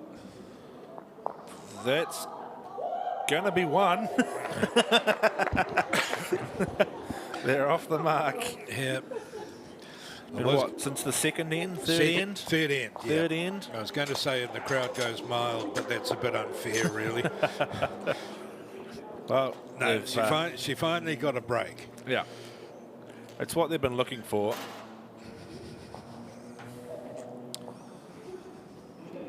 And we'll see if we can get an update on the men's singles final for you. It seems our live score document we got sitting here from our ringside reporters a little bit broken, so we'll... She finally got a break. She didn't get all of it, but it fell her way for the first time in about 4 goes. So the rewards of perseverance, eh? Well, now it's up to Rachel to set them up really well, get them going, build some heads. They've got 6 ends to score 13 shots, so I think par score is kind of 3. Oh, there we go. Great little promo there. Become a coach. Learn to coach bowls. Particularly important if you're a volunteer at your club, running corporates, socials, secondary schools, anything like that. bowlsauckland.co.nz is the place to go. That's coming up next weekend. There's foundation and development coaches courses. So foundation coaching, great for those first timers. Development coaching, much more targeted towards club level players, building into inter-club and centre level competitions. So if you've been interested in giving back to the game, passing on some of your knowledge, whether it be factual or otherwise, we always appreciate good coaches, mentors in the sport. So yeah, check out the Bowls Auckland website for information on that, or get in touch with Les Eagleton, whose contact information can also be found on our website. While you're talking about the coaches, you just mentioned what you thought a par score for this end was. You suggested 3, and Kimberly Hemingway's first bowl said if you can get 3 inside of that, more power to your elbow. Good luck to you, yep. It's a pretty good return of serve when you're closing a game out. Okay, beat this. Yeah, and it'll start to sort of almost put the writing on the wall if Auckland can score again at this stage. Especially if they pick up another 2, and they've been dealing in 2s for most of the game. Yeah, that little bit of momentum, or dare I say hope, that Onehunga and Districts just found can be crushed pretty swiftly with 2 or 3 here. Yeah.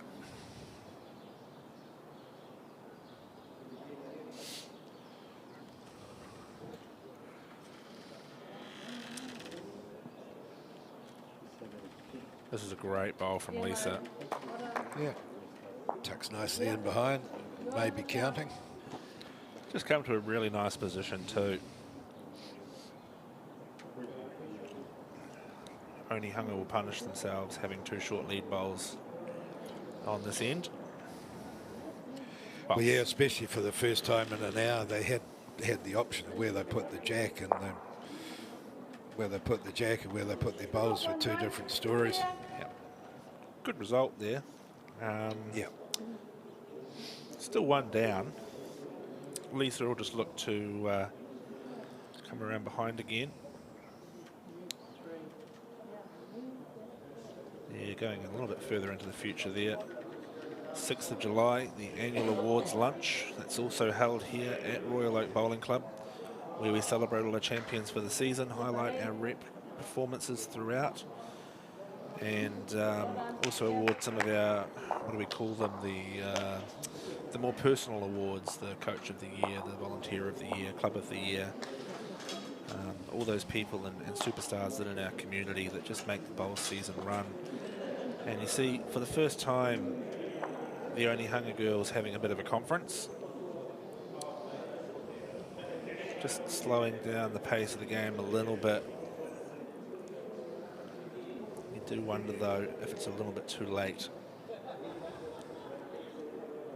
Needs something to happen here, something big.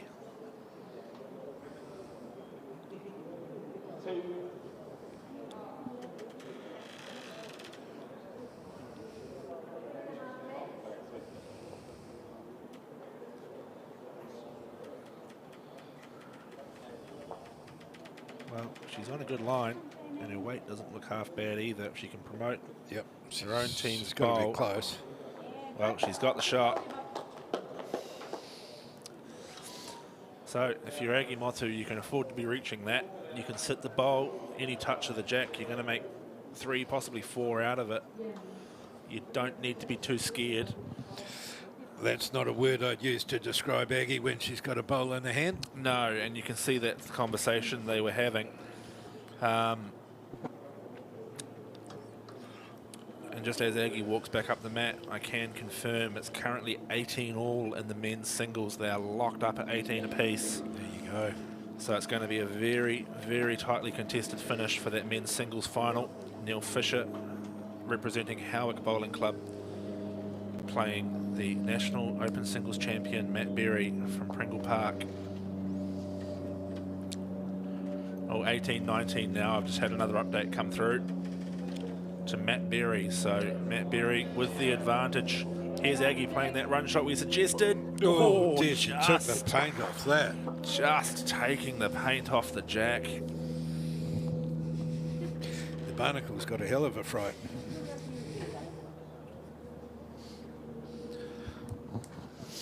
That's the real nail in the coffin shot from Auckland. And she'll have another go at it. Oh yeah, nothing to lose. I'm going to suggest that smattering of applause suggests Neil Fisher's just converted the shot there. Well, short from Jamie Delaney.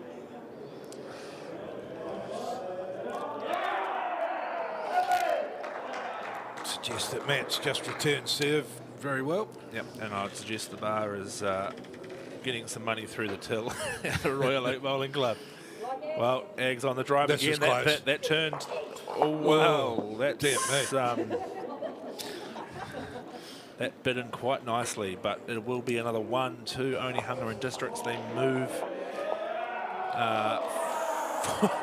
4-16 as the crowd getting very animated in the men's singles final.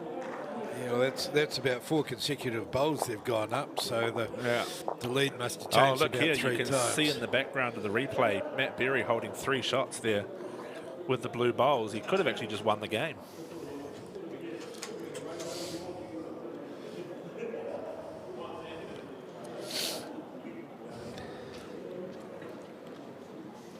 We'll get some confirmation as to what actually happened. I mean, they're still watching, so there's obviously bowls to play. One of the applauses must have been for Matt resting one of Neil's bowls out because he was holding the shot at one stage. Well, you see they've both got a bowl left. And it looks like Matt's winding up for a drive. And he's certainly playing a running weight.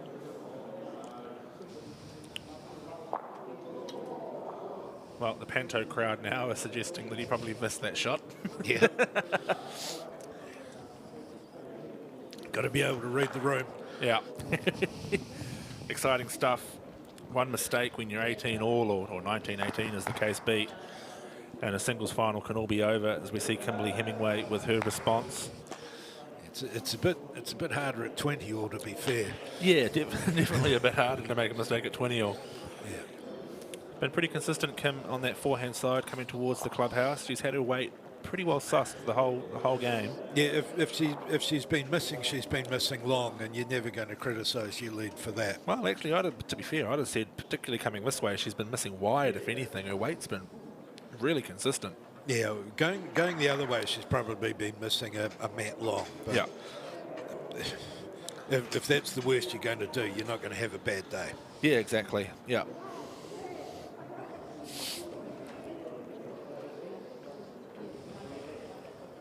Well,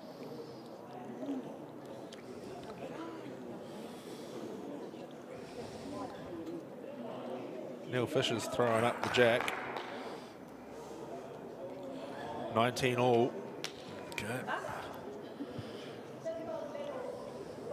Oh, now this is a cool little thing we've got going on at the moment. So the Extra End Hero, as you can see, the new initiative to celebrate and acknowledge our volunteers within the community. So if you head to the Bowls Auckland website again, there's a page dedicated for this. You can nominate your Extra End Hero. So these are the people at the club that go above and beyond to keep the Bowls calendar and program running. And then bi-monthly we're going to actually do a bit of a feature. They win a prize pack and just celebrate the heroes within our community. So sort of like a Good Sorts, if you're familiar with the Good Sorts on TV1. Same kind of principle, but just celebrating our Bowls community and making sure we acknowledge those that make the season happen. Because as you'll be aware, Paul, with your efforts across your various clubs, there's quite a bit that goes into planning a Bowls season. Oh, absolutely. And no club would survive without somebody who'd be in contention for an award like that. It's one of those things which makes the world go round. And there will be somebody who turns up early, marks the greens, does this, does that, gets the morning tea sorted, whatever it might be. Comes in and does the match room, writes up the cards, phones everybody to make sure they turn up to play. There's dozens and dozens of people who do a great deal. I'm actually going to give a plug to the first club I ever played for here, because one year we had a Christmas lunch and the secretary had been going through the membership list. It was Kohimarama here in Auckland. And the secretary had been going through the membership list, noting what subcommittees people were on, doing the gardens, doing this, doing that. She said she got halfway through the list and realised that every single person in the club was on one of the subcommittees. Now, I've been involved in sports clubs all my life, and I've never heard of such a thing where all your people are involved in something other than just playing. And I thought that was extraordinary. And it was what kept the club going, because there was a time when they were probably on the margins, and the fact that everybody pitched in and did their part to make the club go was what helped them through. The club's thriving now. Yeah, definitely. Kohi's really come up leaps and bounds, and I guess while we're here, Paul, we should probably take the opportunity to discuss some of your extracurricular efforts, and particularly with the junior bowls. Yeah, well, that's coming up on King's birthday. Yeah, you run and host the junior. It's kind of almost a national champion singles now, isn't it, at this point? Yeah, it's really growing. We've got players from Nelson. I've had an inquiry from Invercargill. We've got players from all the North Island centres except two, I think, coming already. They're nearly filled 3 greens. It would be nice to get a few more. So if you won a junior club singles title, men or women or combined, go and look on the Facebook pages dealing with bowls tournaments and junior bowls and see the details. The Auckland Bowling Club is the promoter of it, and it's over King's birthday, 2 days, Saturday and Sunday. Section play on the first day and knockouts on the second. And welcome to get hold of me and put an entry in. We'd love to see as many people as want to play. As we hear the crowd go up again. I didn't think it was that controversial what I said, but there's a great looking bowl here from Jamie. She's actually started moving that jack around quite a bit, and to her advantage now. Yeah, it's going to go to 1. She's got opportunity now to sit, well, pretty hard, but you can get that white bowl out for 2 or 3. But yeah, your Champ singles tournament definitely evolved from we're in the 3rd or 4th year now? Third year, and it's got better every year. Started out as straight knockout, small local field. It was Auckland only the first year, and then people wanted to play in it. And it's getting better and better. I would imagine it's a bit of a feather in the cap for whoever wins it this year, if the field's going to be about 60 players. Yeah. And the big controversial, or not controversial, but the big crowd reaction was the conclusion of the men's singles final. And I can confirm that Neil Fisher, representing the Howick Bowling Club, has defeated Matt Berry, scoring 2 shots on the last end played, to win the 2024-2025 Bowls Auckland men's singles title 21-19. That sounds as if it was a decent game and a half. Oh, it would have been one to watch. Because both of those guys are more than handy. Yeah, Neil Fisher, plenty of experience, multiple national titles. Matt Berry very much refound his focus in bowls and playing exceptionally well this year. I wouldn't be the only one who's had a belting from both of those over the years. And you hear the applause as the men walk back up to the clubhouse end. Well, a little run for Onehunga and Districts now, scoring the past 3 ends. But a little too late, I think. They've got 3 ends now to make 13 shots. Well, And a multiple just doesn't really look to be on the cards, does it, Paul? no. And actually, they've got their 3 singles through Jamie moving the jack on each of the last 3 ends to her own advantage. So it's been really hard work just getting 1 point. Yeah. I'd almost go as far to say this could, you know, almost look at shake hands time. I think everybody knows which way the result's going to fall, but mathematically it's probably 2 ends away at this stage. Well, if Auckland score here, I think that's it, isn't it? They'll be more than 12 ahead. Yeah, but there's 3 ends to play after this one, so 15, 16. Oh, yeah, that's how math works. Yep, sorry. yeah. That's right. I did pass arithmetic at I was school. looking at N15, thinking we played 15. That was just a bit of a lapse in concentration. Great bowl there from Kimberley. Yeah, she's actually really got in there in the last little bit when the game was more or less under control, but she's just made sure it remained under control. At least one of her 2 bowls on every end is getting cosy with the jack. And I think to throw back to the question you posed a little bit earlier on as to which one of them, oh, that's a great shot. Yeah, that's a good return. To throw back to that question you posed about which one of the Auckland players has done the most damage, I think they've all just worked really well. They've not always played in their positions. Yeah. In terms of sometimes Kimberley's played the position bowls and then Lisa's come in to play the nice tight shots. But they've always just built really good heads, and that's been the key difference.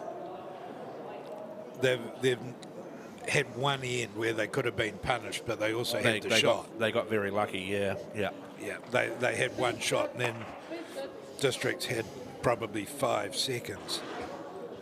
But I've never played a game yet where you get a point for a second shot. UBC. Oh, okay. Brendan says UBC, but So that also brings Neil Fisher to his 9th Auckland centre title. wow. I imagine he's probably got $1 million in North Harbour by now. He seems to win a lot over there. But for a fellow that plays most of his bowls out in North Harbour, and you know comes down over the bridge on occasion, Yeah. he's got a pretty good track record. Oh, you can say that again. Although in saying that, he's always been a member of Howick Bowling Club. He's had plays a lot of bowls with Brian Chapman. Yeah. Out of the Howick Club. Yeah. Well, And his brothers at East Tamaki. East Tamaki. Yep. Yep. So And they're not the worst either. No. Those guys. no, they go pretty well.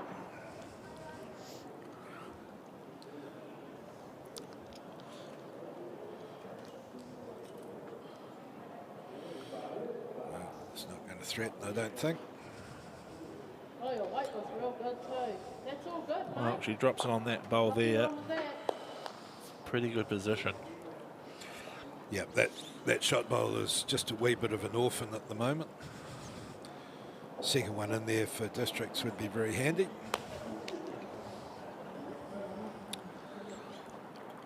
As we run through our partners once again.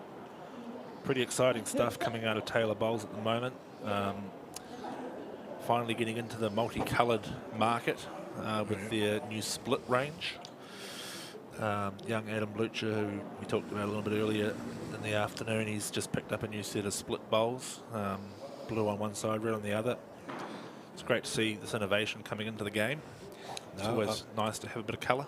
I'm happy with my Taylor Marmalade Marlins that I've had since I started. Yeah, They've served me very well for a number of years. well, I must say that Taylor aren't my first choice of bowler from a personal point of view. I do have a set of GTRs that come out, and you know, when the conditions suit, they're a very versatile bowl. SRVs have been my bowling friend for some years now, so that's good. Yeah. No, I remember I was fortunate enough when the GTRs first hit the market. I had one of the first sets in the country. It was a demo set. I was back at Paratutu in those days. And we were lucky enough to get one of the demo sets and tried them out on the carpet green there in the stadium, and tried them out around the greens of Taranaki. They were quite a nice bowl. I was a bit sad when I had to give them back. Yeah, it's a shame when that happens, isn't it?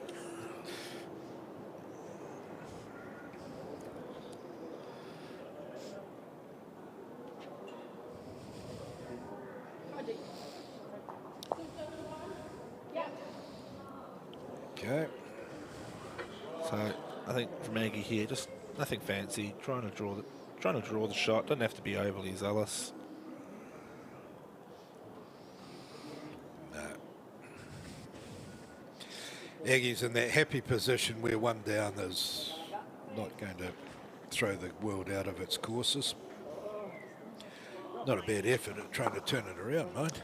No, it was pretty close. So another one to the Onehunga and district side. Yep. And you know, 16-6, 10-point margin with 3 to play. yeah, So a 3 here for Auckland will finish it. Otherwise, they'll be playing another one after that. yeah. Well, you know, you'd sort of think that Onehunga would be in this game, as we see a bit of matrix going on. Oh, that was the bowl that finished up being the shot, rested out the shot bowl and just sat beside the jack. It's been a long day.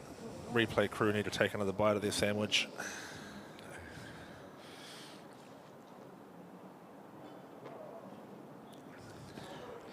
Well, they're lucky they're not in the good old days of the TV truck where you had to stay for about 45 minutes afterwards building up your highlight reels.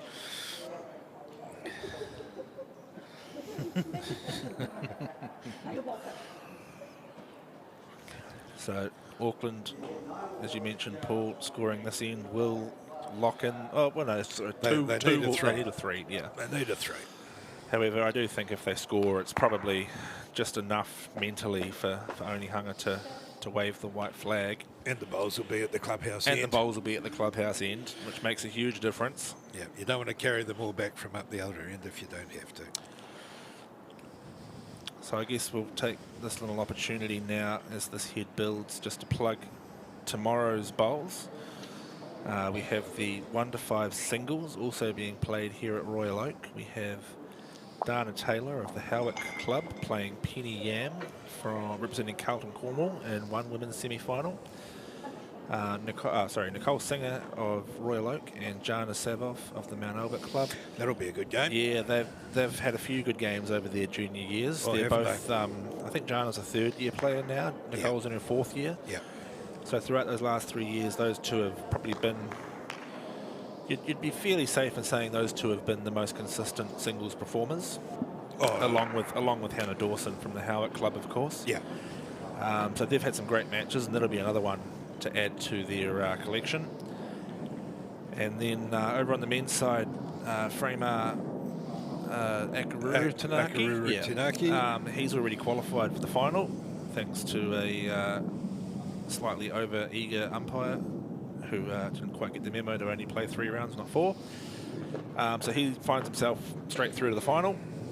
And there's a bit of a superstar clash, really, if you follow 1 to 5 rep level bowls, because Ryan Hill, who we saw as part of that winning triple a little bit earlier this afternoon, plays Stephen Campbell from the Howick Bowling Club, who is probably one of the best singles players going around Auckland at the moment. I think Steve's won 3 junior singles titles. He's been there just about every year. He's been at the pointy end every year. He's won the Howick Open singles the last 2 years.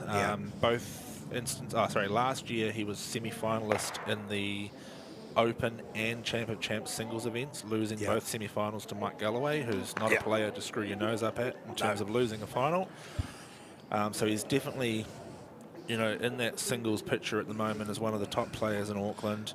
Tell you what, though, I wouldn't be writing Framer off just yet because he's playing some pretty good bowls at the moment. He's And look, very consistent. While I sit there and hype up Steve, you can't count out Ryan either. Oh, hell no. So it's going to be, if you're not doing anything tomorrow morning, I highly recommend getting down to Royal Oak Bowling Club. They'll start at 9 o'clock, and the finals will just start, as the games are available. So probably anticipate the finals starting about 11:15ish, and then hopefully with any amount of luck, we'll all be home and back in time by 1 o'clock, sort of thing. Nice morning out, watching some really top level bowls from the rising stars in Auckland. I've got every intention of being down there.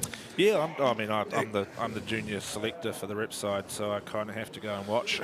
Well, actually, you talked before about that junior singles Champ of Champs that's coming up in a few weeks. Both Framer and Steve are already entered in that because they've won their club titles. So they're two of the players who have entered in that, and that gives you an idea of the calibre of player who comes in and gives it a go. But there's a lot of players who just want to see how good they are. They might not play in as many tournaments, but they want to come and have a look, play against players from other districts. And I know, especially for the neighbouring centres, and I say neighbouring to Auckland, a lot of them just want to come and play against Auckland players. Yeah. We're so fortunate in Auckland to have the population of juniors, whereas you compare that, particularly even like just in the reps, for example, when you compare that to the likes of Northland, Thames Valley, Waikato, just those smaller centres, they're really keen to test their skills against Auckland, who are, we're considered probably the top junior side in the Upper North Island for sure. It should be too, given the volume of players they have. I can say that. I say that with a slight bit of bias as their coach and selector, but also we did take out the octagonal, so I guess we can back that up a little bit. I know. Well, again, this tournament, there's a lot of players coming down from far north who want to get into it. Yeah, really keen, and the whole thing is very enjoyable. But I'm looking forward to that singles final tomorrow, regardless of who comes in from the other half of the draw. It will be. Yeah, you see the dead man handshake. Yeah, going on in the corner of screen there. Jamie doing some maths, and I think she's realised that she needs a 5 on one end and a 6 on the other. Yeah, it's not going to happen, is it, when you consider they've only scored ones? Well, now she needs a 6 and a 6. Yeah, and the hand goes out. Job done. Job done. Oh, what a classy finish from Maggie too. There you go. So, yeah, no. So 18 to 6 final here with Auckland. You have to say being pretty comfortable all the way through after the first couple of ends. Yeah, look, from the start we sort of thought that it was going to be a fairly close game. Opportunities sort of just went by the wayside for Onehunga. They were chasing shots early. Auckland just really too consistent, I guess. But I'll hand back over to you, Paul, because I see you've taken some notes on some key moments throughout this match. Yeah, well, the first note I made for myself was that the fifth end was when the first little break came, and that was when Auckland backed up a 2 with the 3. That 3, incidentally, was the only time anybody scored more than 2 in the game. So while Auckland were dominating, they weren't getting big scores, but they were getting a lot of consistent scores.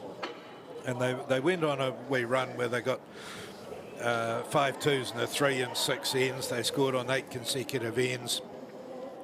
Game had been 2-1 to Districts after 3, and when Districts scored their next point, they took it to 16-3.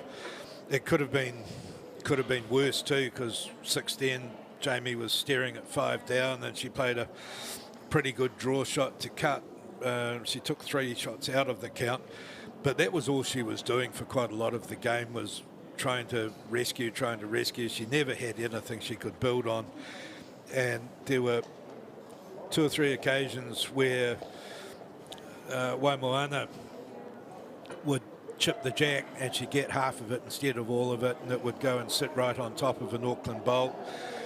It wasn't until the 12th end that one of those run shots by Districts, and it was Jamie who got it, actually collected the jack and kept it, and Districts ran off 4 ones, but it was always under control. I don't think Auckland had too many worries about it from the 8th end on. You know, that when they got 10 points in front, they were playing so well, they weren't going to give that away. And nobody would say that the result was anything other than a fairly accurate reflection of the game. So that accurate reflection says Auckland Bowling Club 18, Onehunga and District 6. Yeah, and just having a look at the title database, that moves Egimotu to 9.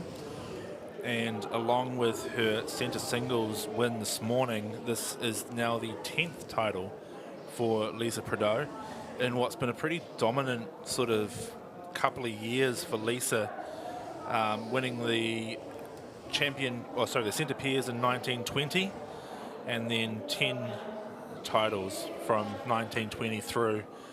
I was at the lunch when she got a gold star. It seems like it was only yesterday. Well, it was last year. No, 2 years ago. 2 years ago, yeah. Yeah. Yeah. No, she's been hoovering them up. Alrighty, we can see there the ladies are standing by ringside, and we'll pass down to Fred on the green to have a few questions of the ladies. Well, lady, congratulations on a good win. Win that you sort of built up to through the competition. Yep, it's really good when you can rely on 2 up front. Makes your job a lot easier. So hats off to them. Without them, this day wouldn't have been possible. So good day today. You won the semi-final and then obviously into the final. Yeah. Your thoughts on the match? The semi-finals, it's hard because I'm always playing my mates. We're playing mates. And hats off to them, they took the competition to us. And knowing that we're going into the finals, same again, playing mates. We've all played together, so and I'd really like to congratulate Royal Oak ladies for getting through to the semis, and Districts for making the finals. So hats off to them all. Oh, brilliant. Great match to watch, so congratulations on a good day. Yeah, it was a great day. I'm so happy for her. This is her second one today. So, yes, well deserved. And she's on her way to a really good season. Yeah, we saw the singles, so congratulations on the singles. That was brilliant. It was awesome. Time to celebrate, I think. Yeah. Well done. Congratulations. Well Thanks done. very much. Thank you. Yeah, and celebrate they will, no doubt. A very successful day for the Auckland Bowling Club, winning the women's singles and triples titles, as well as the men's triples. Howick take out the men's singles courtesy of Neil Fisher, and that concludes the centre events for the 24-25 season. Before we head off, I must send a few thank yous, firstly to our host venues throughout the triples and singles events. And a special thanks to, obviously, Mount Eden, who was supposed to host this afternoon, but due to the weather, we moved to Royal Oak. We extend our thanks to Royal Oak. To Mike Galloway, who happens to be the greenkeeper for both of those clubs. To all the volunteers that helped out throughout all the host clubs, and again here today at Royal Oak, we do send our thanks to you. Your efforts are very much appreciated. To our match officials today, our tournament convener Les Smith and our umpire Amy Cheng, who I think she avoided TV today. So no, I saw her. Oh, not on the rink. Oh, on our rink? No. She was there. She was there. We noticed her in the background, but she'll be thrilled to have not been on TV. And lastly, of course, we must pass our thanks on to WSL. We hope that you've enjoyed today's coverage. We thank the WSL team for their quality images and the good banter coming through our ears in the director's booth. Fred, our floor manager, Rodney on the camera, Sean and his team in the booth, Paul beside me, and I've been Brendan Walton. We thank you for joining us this afternoon, and we look forward to seeing you again soon. Who you are never really changes. And it was clear who Ron Jardine would be. The Jardines, from Lower Hutt, were an average family who refused to be average. His mum was one of the best croquet players in the world, and his dad drove the fastest horse of the day. So no one was surprised when Ron set track records at school that stood for 50 years. Or when he bulked up at the lumberyard and earned a spot on the wing for Wellington. Or when he earned the famous black jersey, but after scoring 145 first-class tries, he retired at 26, never to play rugby again. Nothing average about that. He gave himself a year to learn stockbroking and started his own firm in the fitting room of a Wellington menswear store. And you know what? Jarden became New Zealand's leading investment and advisory firm. They help fund airports, power stations, iconic buildings, advising companies, governments, and iwi, enabling homegrown brands to reach a global market. And now they help over 50,000 of us to navigate the highs and lows to reach our financial goals. Jarden helped Corrine and Mark invest and retire in Wanaka. And one day, they'll help the grandkids retire in Wanaka too. Because whether the future's about what matters most to you or the next big thing, we're focused to deliver great outcomes for our clients, whether they're the next Ron Jarden or anybody else who refuses to be average.